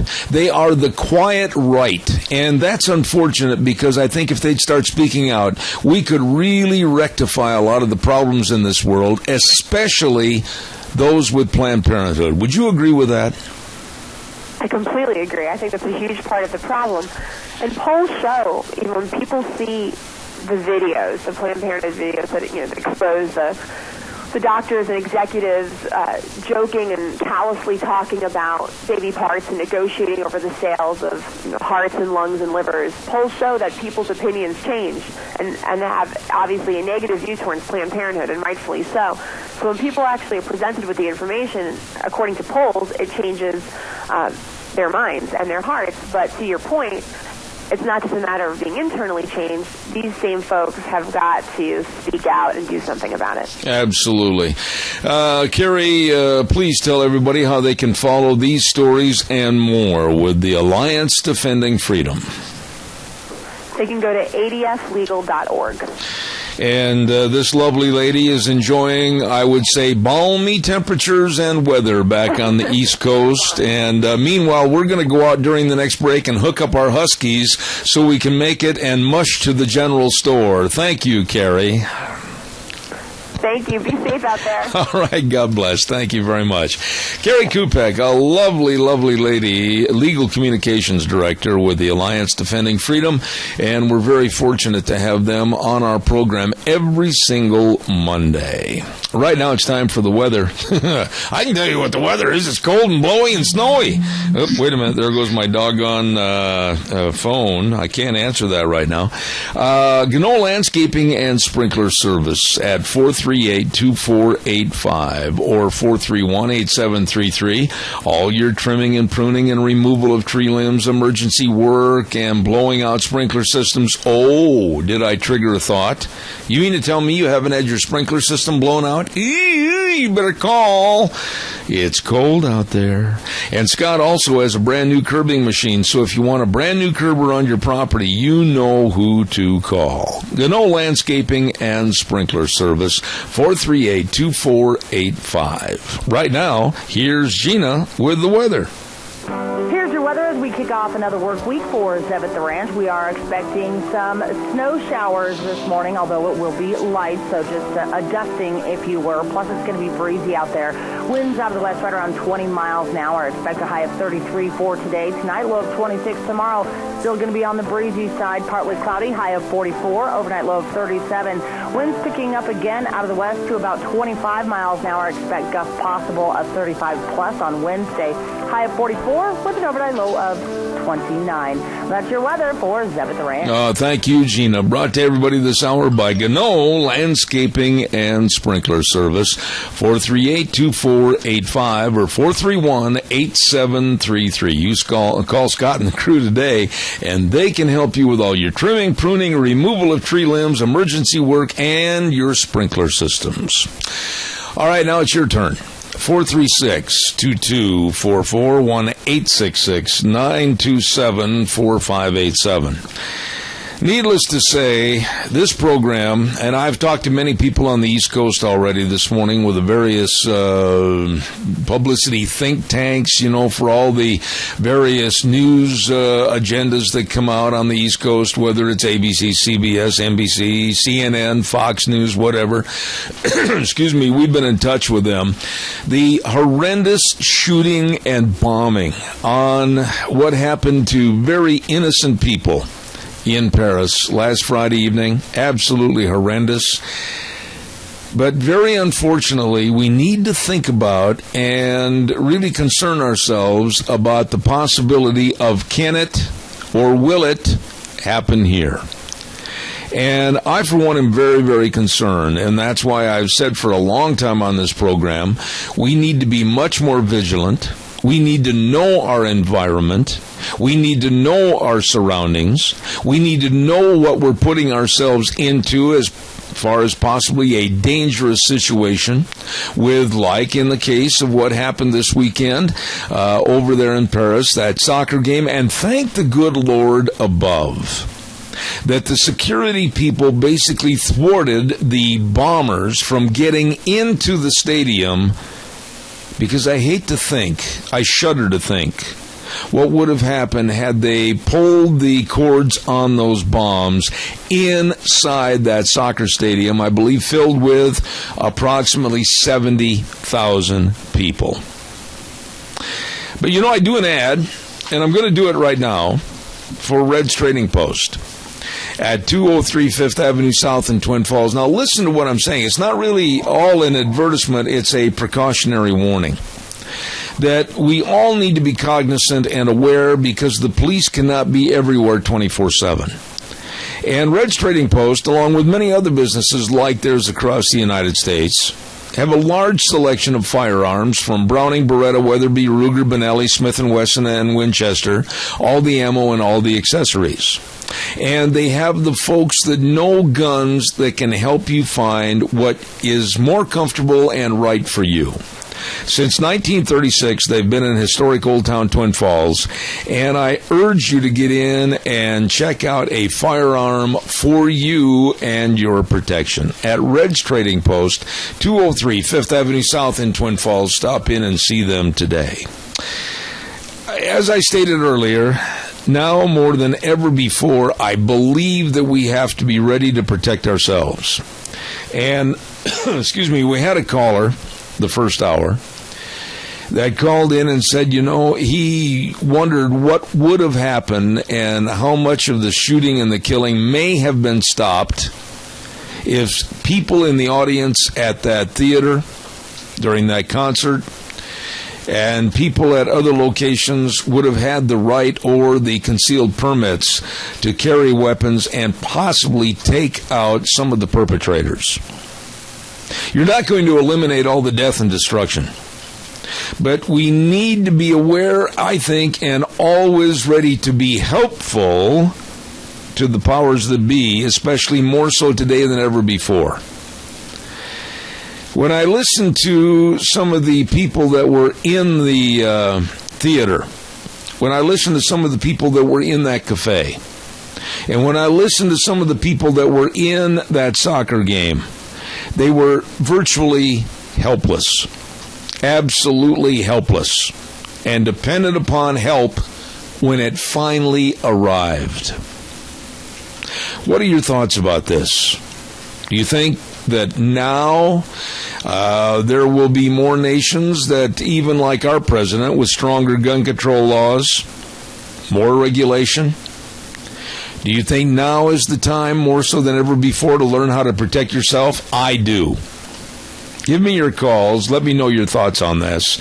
Because with what's happening here in this country, with the relaxation of our borders, a relaxation of our laws and regulations to favor those that are coming in instead of protecting us that have lived here and our taxpayers here, I think we need to be ready and prepared.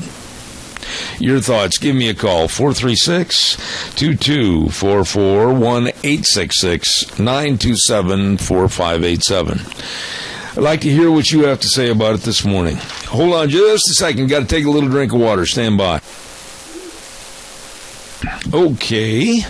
Don't forget, too, coming up while I'm waiting for your calls that I know are coming in, the second annual Pilgrim Pride Dinner is going to be taking place at the Golden Heritage Senior Center, and that's, of course, this Thursday, starting at 5 p.m., going till 7:30 p.m., and the cost is only $10 per ticket. Now, please, I urge you, and I've been saying this now for months, I urge you to try to be at this dinner on Thursday night. You do not have to stay through the whole thing if you're going to have your name submitted for door prizes.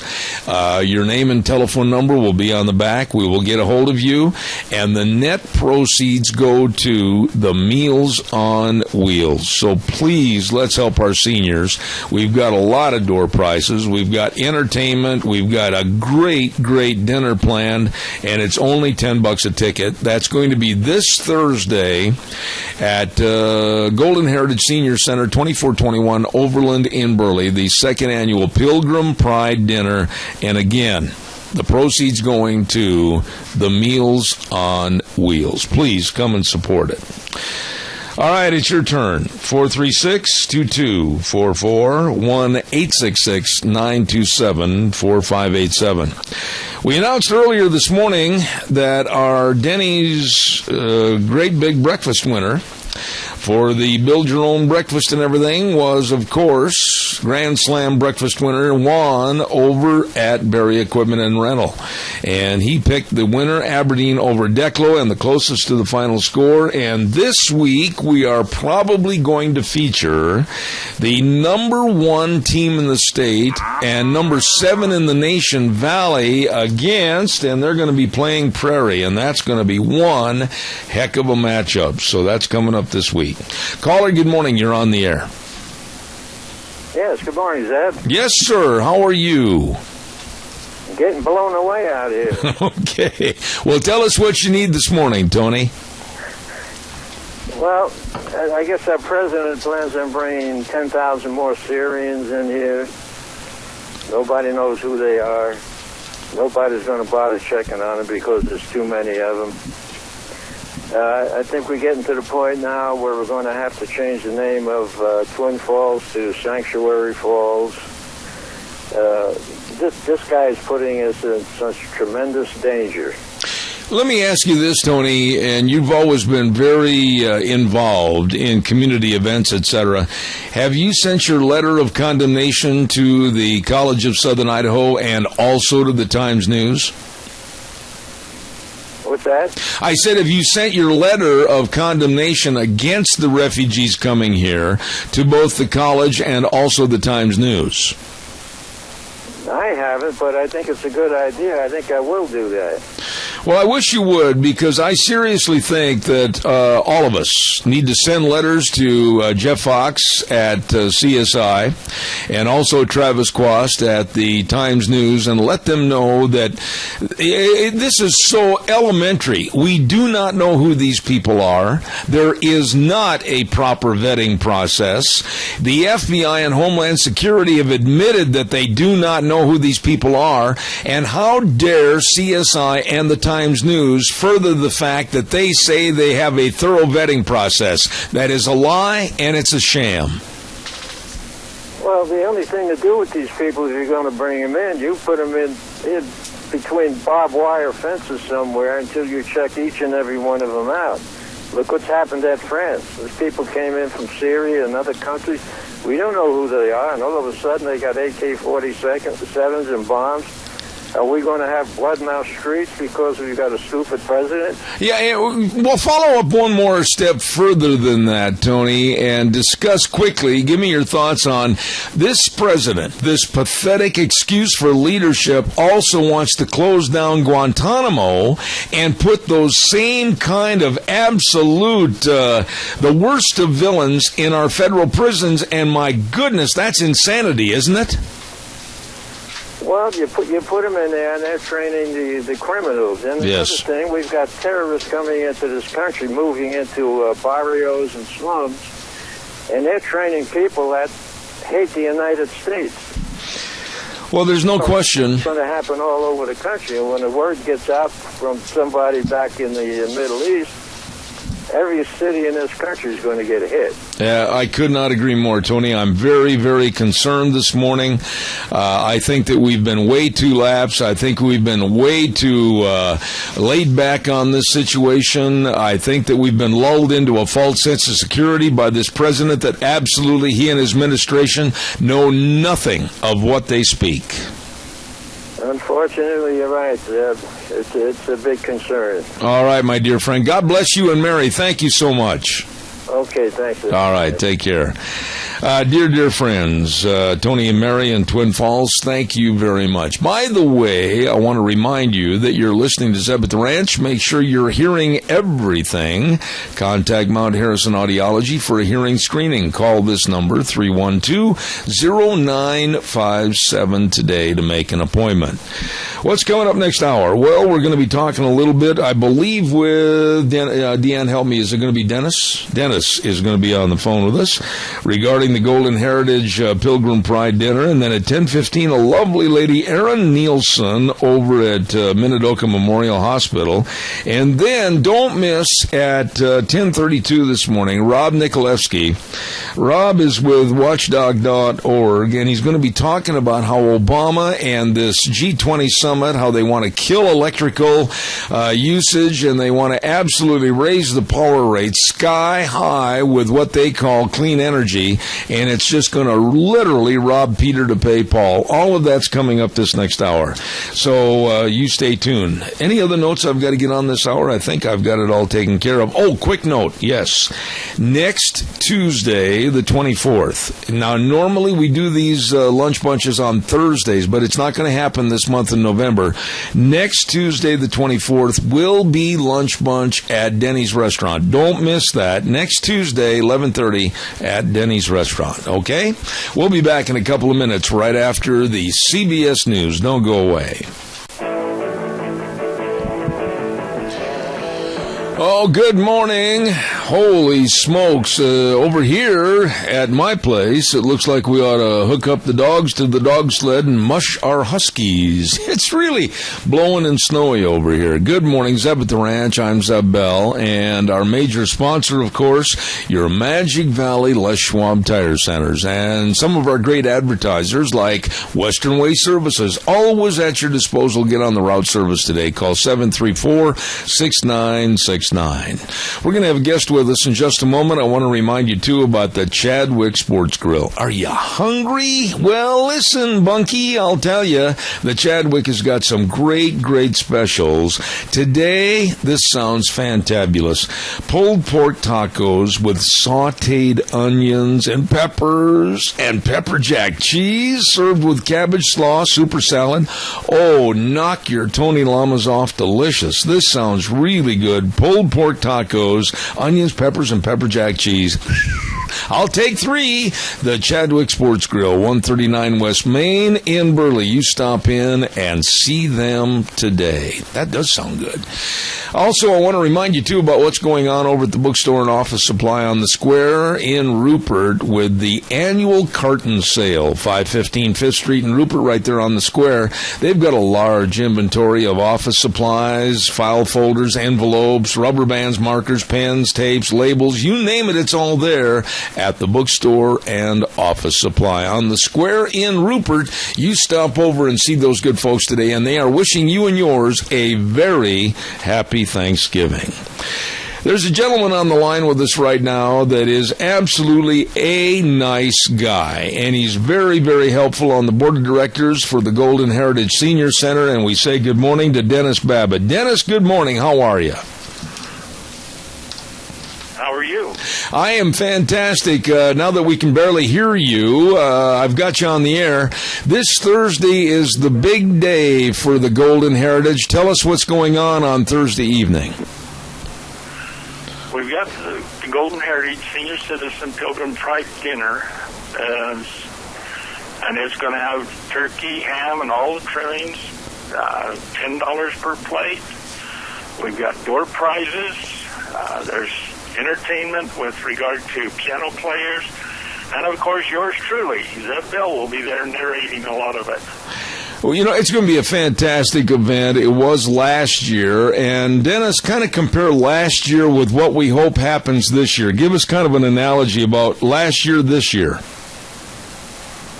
I'm kind of a new kid on the block with the board of directors, so I've been on about 6 months, but from all indication, there has been a great, it's just going to be fantastic. They are projecting ahead of what they had last year. And, of course, all the proceeds and everything, and that goes to Meals on Wheels. The center itself here in Burley provides over 10,000 meals to our senior citizens and those that are unable to get out. And so, you know, that in itself is a major accomplishment. Absolutely. Now, Dennis, you talked about the net proceeds going to the Meals on Wheels, and I wonder, of the people that are in your circle of friends and acquaintances, do people really understand how worthwhile the Meals on Wheels program is? I don't think they have a good understanding of it. I didn't until I got involved with them here about 6 months ago, and I can see where there is a need. And we need to help these that are unable to provide for themselves. A lot of these, it's the only meal they get per day. Sometimes it's because of their physical handicaps, but I think it's a very, very worthwhile project. Well, now tell me a little bit about the senior center itself. There's another, I think, hidden identity, if you will. I don't think people really know of the Golden Heritage Senior Center, or for that matter, any senior center in any town, how important it is to have that open, not only for the meals and the camaraderie, but there's a lot of other items and occasions going on, isn't there? Yes, there is. They've got bingo, they've got pinochle, they've got other meetings in the building itself. The building, is at 2421 Overland Avenue, just south of the shopping center. If you're hungry, you can always pass the Taco Bandito and pull into the senior citizen. They provide meals 5 days a week. Yep. And for those that want to drive in and pull in there.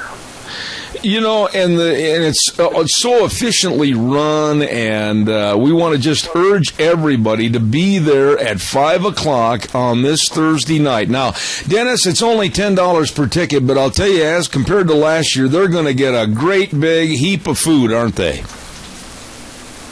Yes, they are. And, not only with the food, there's going to be camaraderie, but there will also be door prizes. And the important thing about the door prizes is you do not have to be present to win.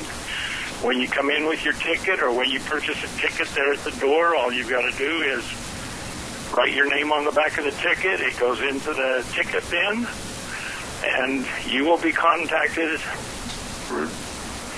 with the prize that you win. All right. Well, all of this is this Thursday night, and I want to compliment you, Dennis. You have been so helpful in getting not only a lot of door prizes, but all the work done to make sure that we're ready to go on Thursday night. Thank you. You've done a great job. Well, thank you to you two, Zeb, and also to Deanne. Well, it's going to be the second annual Pilgrim Pride Dinner at the Golden Heritage Senior Center, 2421 Overland Avenue in Burley, this Thursday, this week, starting at 5 p.m., $10 per ticket, and the proceeds go to the Meals on Wheels. Dennis, God bless you, man, and we'll see you down there tomorrow afternoon for the meeting. Okay. All right, thank you. Have a good week. There is a very, very nice man, Dennis Babbitt, on the board of directors for the Golden Heritage Senior Center, and he has done, along with everybody else on that board, they've done a yeoman's job of absolutely getting things ready for this big dinner on Thursday night. Going to be a lot of fun. Right now, I also want to remind you about Ramsey Heating and Electric and Lennox. And by the way, don't forget, Ramsey Heating and Electric and Lennox is offering rebates on qualified Lennox home comfort systems. Whether it's a gas furnace, an air conditioner, or a heat pump, you and your family will enjoy the comfort. All you have to do is call them at 678-0459. Ramsey Heating and Electric and Lennox, saving you money. Absolutely. By the way, on Thursdays, we have a very, very interesting segment called Cassia County School Days, and it's brought to you by two wonderful businesses that we really want to encourage you to call or stop in and visit with them. First of all, A Child's World at 1308 Overland in Burley, and they've got all the items there at the store and layaways for Christmas. They've got hundreds and hundreds of new toys and games and puzzles and books, and they've got where you can save 20% on beautiful holiday dresses, all of this and more at A Child's World, 1308 Overland in Burley. And along with the Ambulatory Surgery Center at 1344 Highland, number to call, 677-8888. They can do everything there to help you save money on your surgeries, such as colonoscopies, knee surgeries, hand surgeries, ear, nose, and throat surgeries, just to name a few. Ambulatory Surgery Center, 677-8888, and The Child's World, bringing you school days in Cassia County on Thursdays. Don't you miss that program. Right now, let's go to the phone line. And I always look forward to this segment. These are really, really nice people over at the Minidoka Memorial Hospital at 1224 8th Street in Rupert, where I always say your health is so important. You want to work with the best that really care, and that's the great folks over at Minidoka Memorial Hospital. And this morning, I believe we have Aaron Nielsen, and Aaron's involved in the ICU or specialized care. Aaron, good morning. How are you? Good morning. How are you? First of all, tell us a little bit about Aaron Nielsen. Where are you from, and how long have you been at Minidoka Memorial Hospital? I actually grew up in Rupert, and I currently, I came over here actually in May, so I'm fairly new to this hospital. Oh, okay. And your official title is what, Director of Nursing Services? Yes, correct. You know, my daughter-in-law is a nurse, and that is a profession that I think absolutely should be held in the highest of regard. Is there still a great shortage of nurses across the country? Yes, there is. Why? A lot of it's just due to the increase in patients. Of course, you know, the baby boomers getting older, needing an increase in health care. And also, it's a tough profession, so it's something that takes special people to commit to and to take care of other people. So it's, you know, the schooling's hard and the career itself can be difficult. Now, how long have you been a nurse? I've been a nurse for almost 15 years. 15 years. Now, explain to my audience, what are the different classifications or qualifications for a nurse? I mean, they're from the bottom up. What are some of the grades? Well, a lot of people start out as a CNA, which is a Certified Nursing Assistant. That's usually a class you take just for a few months. And you assist nurses in daily cares of patients, so bathing, feeding, walking patients, those kinds of things. You can also get a LPN license, and that is usually a program that's, I think like a year and a half or so. And then, of course, you can go on and get your RN, which is a registered nurse. There's different degrees for RN. There's associate degree programs and also bachelorette degree programs for nursing. And then after you get your RN, you can also go on and get an advanced practice degree. So there are, that's where your nurse practitioners come in, and nurse anesthetists, things like that. Wow, it sounds to me like that's a field that is absolutely demanding high qualified people. The sky's the limit on where you can go. That is for sure. It is definitely a career that no matter, you can find just about anything to do in nursing. So let's talk a little bit about Minidoka Memorial Hospital and having an operation or a joint replacement surgery. And, after they've had maybe a new knee or a new hip, I mean, the hospital doesn't just send them home and say, hope you get better. You actually have a lot of rehabilitation options available there at Minidoka Memorial, don't you? That is correct. We have, not only do we have a rehab center that is attached to us in our extended care and rehab center, but we also, this time of year, there's lots of patients getting joint replacements at the end of the year, and people have met deductibles. So a lot of times they do these surgeries, and rehab centers are full, and there's not a lot of places for people to go. But we offer, we call it a swing bed option, where you actually stay in the hospital side and do your rehab there. And so that is a very beneficial option for people that just need to stay a few more days, or if rehab centers are full, and things like that, where we continue their physical therapy and their progression towards getting home. You know, when you have a knee surgery, a knee replacement, or like I said, a hip replacement or whatever, people are a little tentative. They're a little tenuous about having that surgery, but really the rehab and the qualified people, it can be a walk in the park, literally, if they just listen to what's being told to them, right? That is correct. My nurses are very qualified. We have a very good joint program, and so we work closely with the physicians after surgery and our physical therapists to make sure that they have a very smooth transition and that they're doing really well before they go home. Okay, now honestly, are emergency room departments all like they are on TV? No. No, they're not. Well, then give us the differences, if you would, please. We just redid our ER a few years ago, and we feel that I have very qualified nurses. They have a lot of certifications in addition to just being an RN, and so they're very qualified in the ER. Our ER physicians also do a great job. It's not ever as dramatic as it is on TV, which is a good thing, but we do offer quick service to our community and very high qualified service to our community. What about any new innovative ideas in the emergency room? I mean, I would imagine that when there's research or if there's a think tank about how to better upgrade things, the emergency room would be the first one that would get looked at, right? Yes, that is true. One of the big things we're working on right now is actually a program we're working with the state of Idaho, and so most of the hospitals in our area are participating, but it's called, the focus is on time-sensitive emergencies.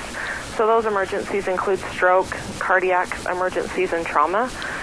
We are looking at, of course, treatment times pre-hospital, so from the time, like a cardiac patient has chest pain, from the time they call the ambulance, how the ambulance responds, and then their transition to the emergency room. And, of course, in a smaller hospital like this, we can't necessarily keep a cardiac patient. We don't have a cardiologist, but we definitely can do the workup and transition them to definitive care. But with this, they call it the time-sensitive emergencies. The biggest focus with this is just to standardize the care for all of our patients. And then also, in the end, a lot of the resources and things, there will hopefully be grants and stuff available for pre-hospital treatment for equipment and things like that to make sure that our EMTs are equipped appropriately to care for these patients. Let me ask you this, and this is basically a thought of my own and kind of speculation, but I think I'm right. Would you say that today, more so than ever before, there's a lot of abuse of people going to the ER and taking up a lot of really valuable time with things that they should go see their doctor with? It can happen. Unfortunately, it's just the nature of the beast. There's a lot of people have a difficult time finding a provider. A lot of people don't understand their bodies and their health care, and so the one thing is that the emergency room is always available. So when people don't have a primary physician or people don't understand what's going on, that is kind of the backup plan.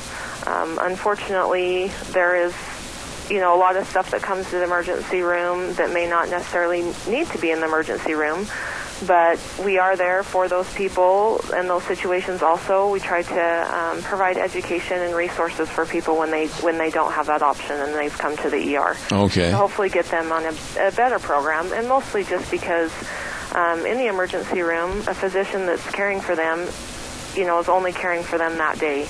And that's not the best care, always. And so to have a primary physician that you can go to and follow up with and knows everything that's going on with you is a lot of times a better option. But in the emergency room, we try to, if those situations happen, we try to provide the resources for those patients so that they can continue to have better health care for themselves. Absolutely. I unfortunately have been in the hospital probably more than most in my life, accidents and everything else. But what's the number one thing, if there is a number one thing, that you would like patients to always bring to the hospital when they go to the hospital? It sounds simple and maybe a little bit silly, but the one thing that we really need patients to bring with them is a medication list, and a current medication list. One of the biggest things that we try to do is make sure that patients have the medications they need, that they're taking them appropriately, especially if they come to the ER and then get admitted. And, there's a lot of medications out there that could also be causing the problems that they're having. And so if we don't know exactly what patients are taking, and that includes herbal medications, over-the-counter medications, vitamins, prescription medications, and even if you're prescribed something but you're not taking it, those are things that are very beneficial to us. And I know our patients get kind of tired of us asking that all the time, but it is a very important part of healthcare. And probably one of the biggest things my nurses gripe about is, gosh dang it, I wish we had a current medication list on this patient. So that is something that is very beneficial. Let me ask you this. Excuse me, I got a little cold this morning. Would it be appropriate to go to your pharmacist and have them print out a little billfold or purse size so that you could carry it with you all the time? Yes, that is a great option. And that's usually what we recommend, is that, and not only yourself, I guess, but your spouse or your children, if your caregivers, if somebody needs to have a medication list. Because sometimes you come into the emergency room and you're not even awake enough or feeling well enough to give your medication list. I have that a lot of times. People say, well, I know what I'm taking. It's not a big deal. They say, except that when you're sick, and then you can't recall accurate information all the time. And so definitely beneficial for the patient to have a list themselves, and then also for somebody in your family to know where that list is or to have a list of your medications also. Absolutely. Now, I would also say this, that the nursing staffs over there at Minidoka Memorial Hospital, I think you'd agree with this, Aaron, the nurses are the first line of defense, the first line of action in serving people as patients. And I'll bet you're very proud of your staff over there. I am. That was in my transition to come to this hospital. That was one of my big deciding factors. Is I knew that we had a good crew of staff over here. My nurses are highly qualified and certified. They've been in this profession for a significant amount of time, a lot of them. So lots of experience, and they love their jobs and they love to take care of people, and that's a huge benefit to me as their manager also. But especially to our patients in the community. I can tell just by the tone of your voice that you really are involved in your profession. Now, I know what RN stands for, but I do not know what the BSN stands for. Help me on that. That is just, that's a Bachelor of Science in Nursing. So you're way above me in education. I don't know about that. Anything else you'd like us to know regarding nursing and, of course, Minidoka Memorial Hospital? Please share with us. I got about 30 seconds left. Just that we have a newly renovated hospital. I have highly qualified nurses, and we are proud to provide such a service to our community. You did an excellent job this morning. Please come back and be with us again. The Director of Nursing Services at Minidoka Memorial Hospital, Aaron Nielsen. Thank you, Aaron. God bless. Thank you. A very, very nice lady right there at Minidoka Memorial Hospital, 1224 8th Street in Rupert. And the general information number to call, 436-0481. Remember, your health is so important. Work with the best people that really care, and that's the folks over at Minidoka Memorial Hospital in Rupert. Really good folks. We are going to take a break in just a moment and send it back to our main studios. But before we do, I have some more businesses that want to wish you and yours a very happy Thanksgiving, like Pump Service with the Baker Brothers. That's right, 103 West 500 South of Burley. Number to call, 678-9042. They want to thank everybody that has made their business successful, from residential and commercial wells and pump service, water softener sales, everything. Have a happy Thanksgiving from Pump Service in Burley. Along with my old buddies at Pickett Equipment Company, 976 East Main in Burley. The folks at Pickett Equipment would like to thank all the farmers for another great year. And don't forget, innovation has fueled Pickett Equipment from its birth in the mid-1970s to shipping equipment all over the world. Happy Thanksgiving from Pickett Equipment Company in Burley. And, of course, my dear friend Vicki at Vicky's Country Gardens, 185 South, 600 West of Paul. Thank you for all your business, and she looks forward to seeing you in the new year for all your gardening needs. And don't forget, she's got gift certificates for Christmas gift giving at Vicky's Country Garden, 185 South, 600 West of Paul, and she wishes you and yours a very happy Thanksgiving. We're going to take a little break and come back in a few moments. Don't you go away. And now, back to Zeb at the Ranch on AM 1230 KBAR. To reach Zeb, call 436-2244 or toll free 1-866-927-4587. And now, here is Zeb Bell. Oh, thank you very much, and welcome back to our last half hour, and we're going to get right with my guest. And I have a lot of regard for this guest. He's been on my program before, and we're going to find out about clean energy, supposedly. And with us from watchdog.org is Mr. Rob Nikolewski. Good morning, Rob. How are you? Morning, Zeb. How's it going? Well, where are you at right now, Rob? Back on the East Coast, or where are you calling from? No, I'm in Santa Fe, New Mexico. Oh, and I work for Watchdog.org, and they're headquartered in the Washington, D.C. area, but we have reporters all over the country. And I'm the national energy correspondent. I'm based in Santa Fe. I used to, before I was the energy correspondent, or named the energy correspondent last year, I covered New Mexico politics. I want to tell you right now, I don't think we can be friends because your New Mexico Lobos beat my Boise State Broncos last weekend.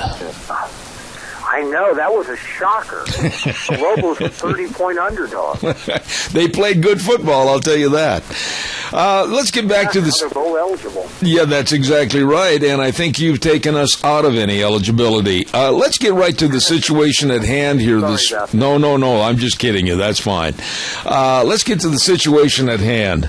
This clean energy program and the meeting that's going on right now over in Paris with the G20 summit, I am extremely worried what's going to come out of that agreement. What are your thoughts?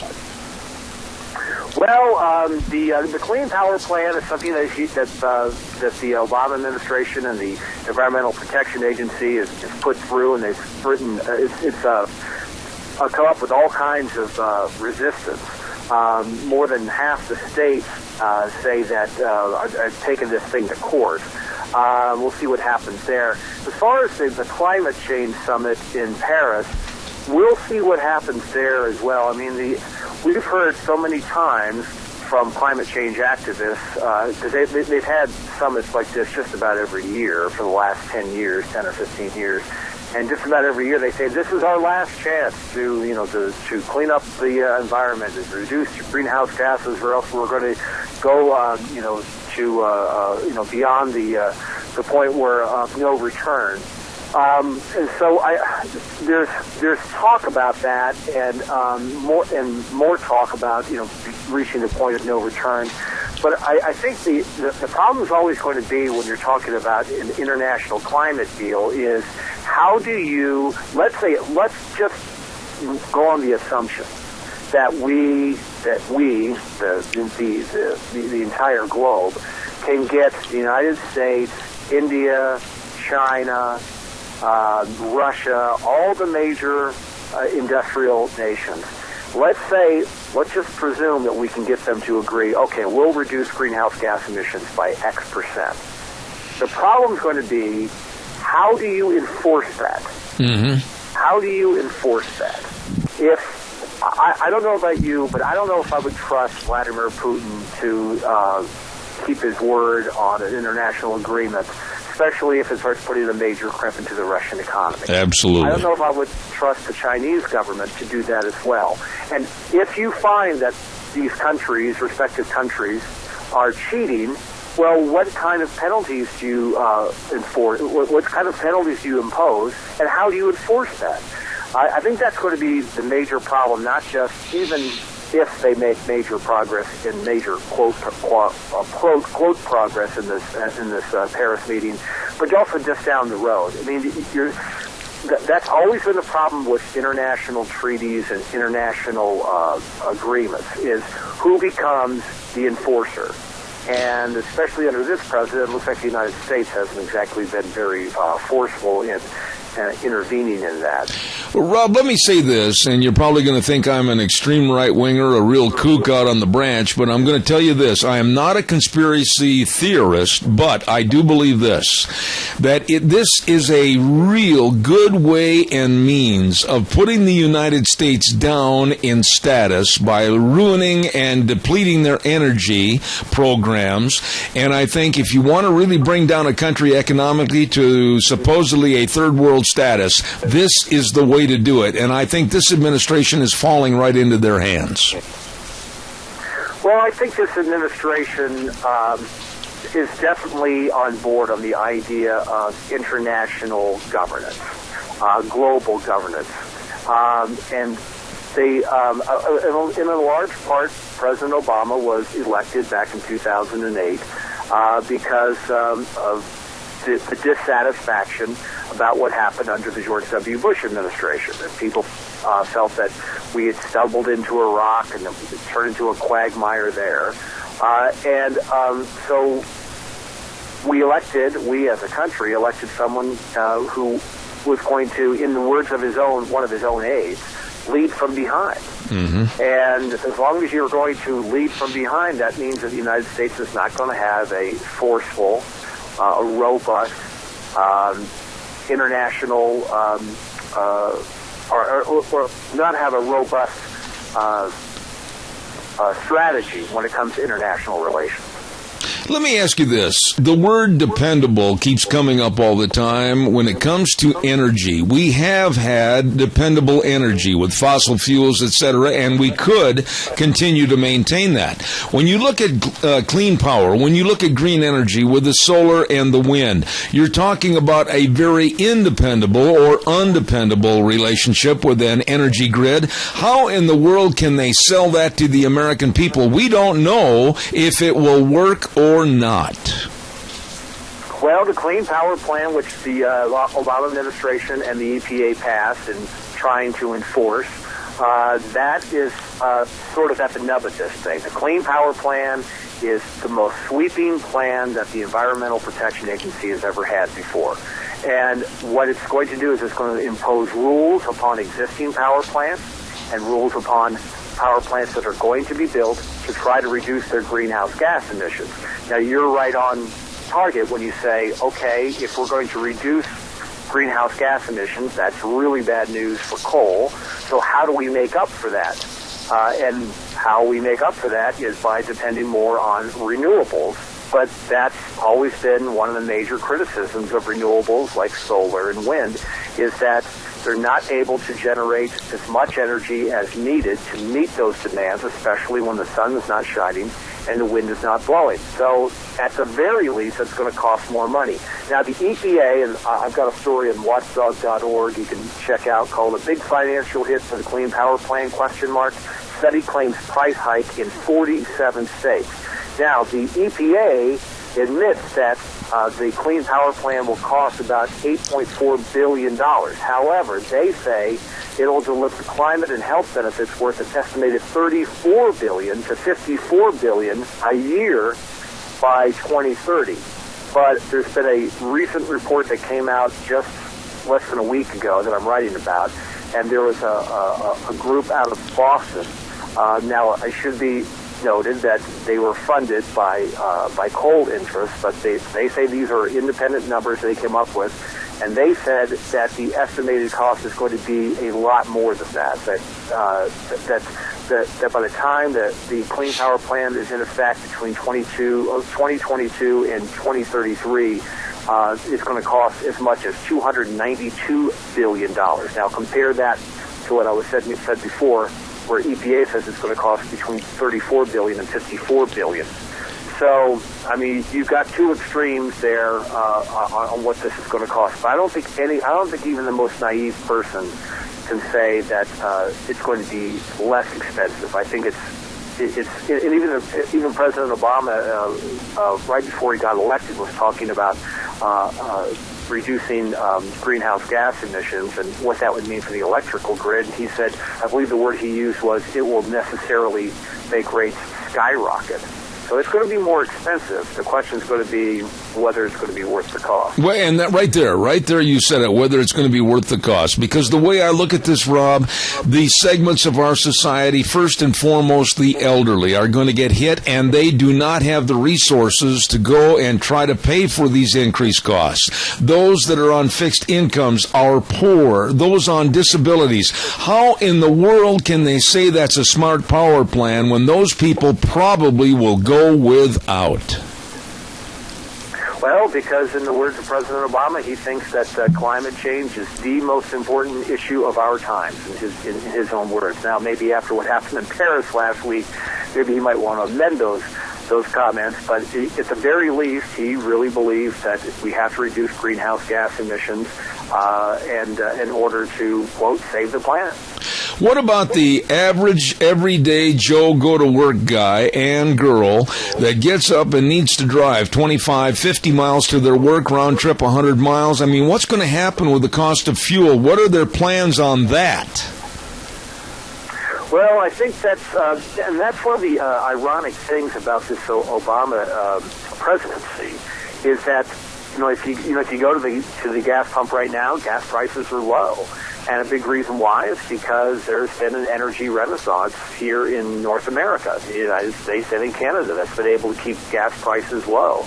When I say that's ironic, it's because if you talk to oil and gas people, they're not friends of the Obama administration. Yet the ironic thing is, because of low gas prices, and that's because of the advances in horizontal drilling and hydraulic fracturing, they've been able to keep oil prices low and gas prices low, and that really benefits whoever's in the White House. And in this case, it's President Obama. What about the 47 states? I want you to hit on that. That's going to hurt those 47 out of 50 states. Is there any kind of a movement to sue the federal government for what they're causing as far as turmoil? Oh, yes. There's, I believe it's 27 states have already filed lawsuits trying to block the Clean Power Plan. And I think, I'm not sure if Idaho is among those, but I know that here in New Mexico is kind of a bluish state, the Environment Department is trying to block that as well.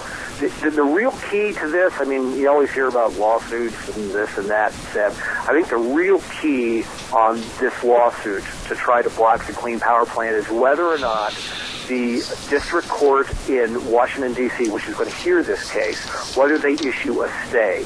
Because if they just say, well, we're going to let the federal government institute the Clean Power Plan, and then eventually we will decide whether or not the Clean Power Plan is legal, that's, the wheels of justice turn very, very slowly in cases like this. That could take 2-3 years. And even if 2 or 3 years down the road they say, you know what, the Clean Power Plan is illegal, well, if you're the owner of a power plant and you've had to abide by the Clean Power Plan, well, 2 or 3 years down the road, I come back to you and say, well, guess what? All those millions and billions of dollars that you spent to clean up your power plant, you didn't need to do that anyway.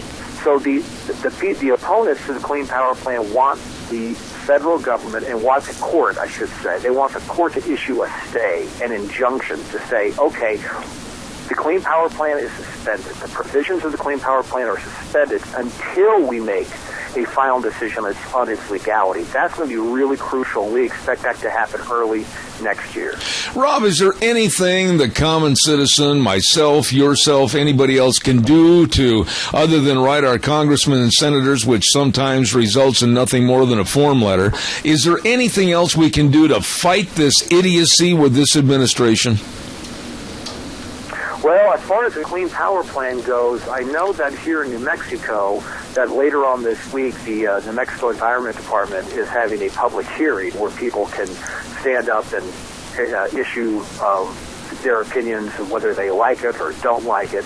I'm not sure what's going on in Idaho, but I imagine they're probably doing it in every single state. So if they have, I imagine probably a good way to approach that would be to check with the Environment Department of the state of Idaho and see if they're going to have any public hearings about that, and at least you can let your voice be heard.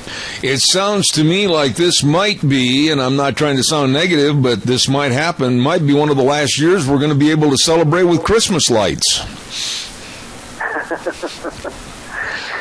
Why is that? Well, the increased power rates, I mean, let's face it, Rob, it's going to be few and far between what we can do to celebrate, especially at Christmas time.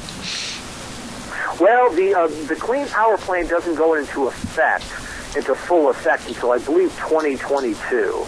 It becomes fully effective between the years 2022 and 2033. I guess there's just a delay in the amount of time for these things to go into effect.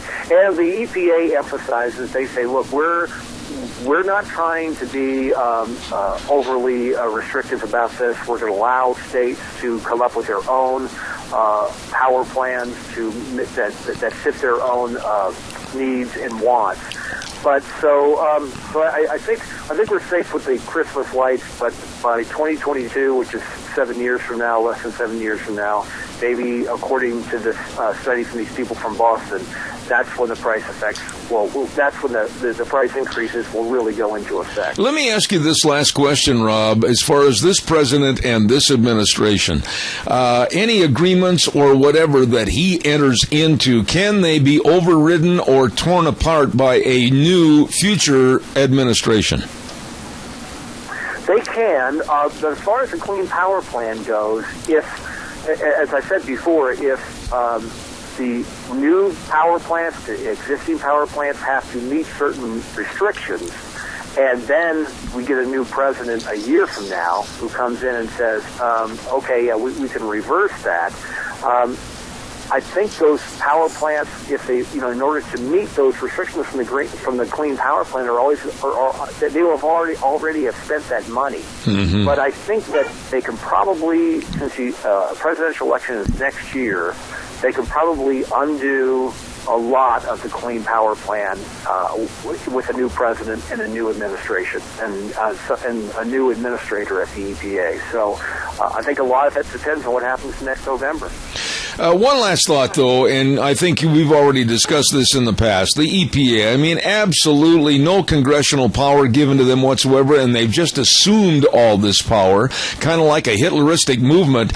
Is there any way to stem their power or put them under our thumb? Well, I think a lot of it depends on what happens in the courts. The EPA has won a couple of cases in the court, but they've also lost a couple of cases. And I think the Clean Power Plan is going to end up going to the Supreme Court. A lot of what the EPA bases their power to institute the Clean Power Plan upon is the idea that, hey, under the Clean Water Act that the federal government passed a number of years ago, we at the EPA have this power.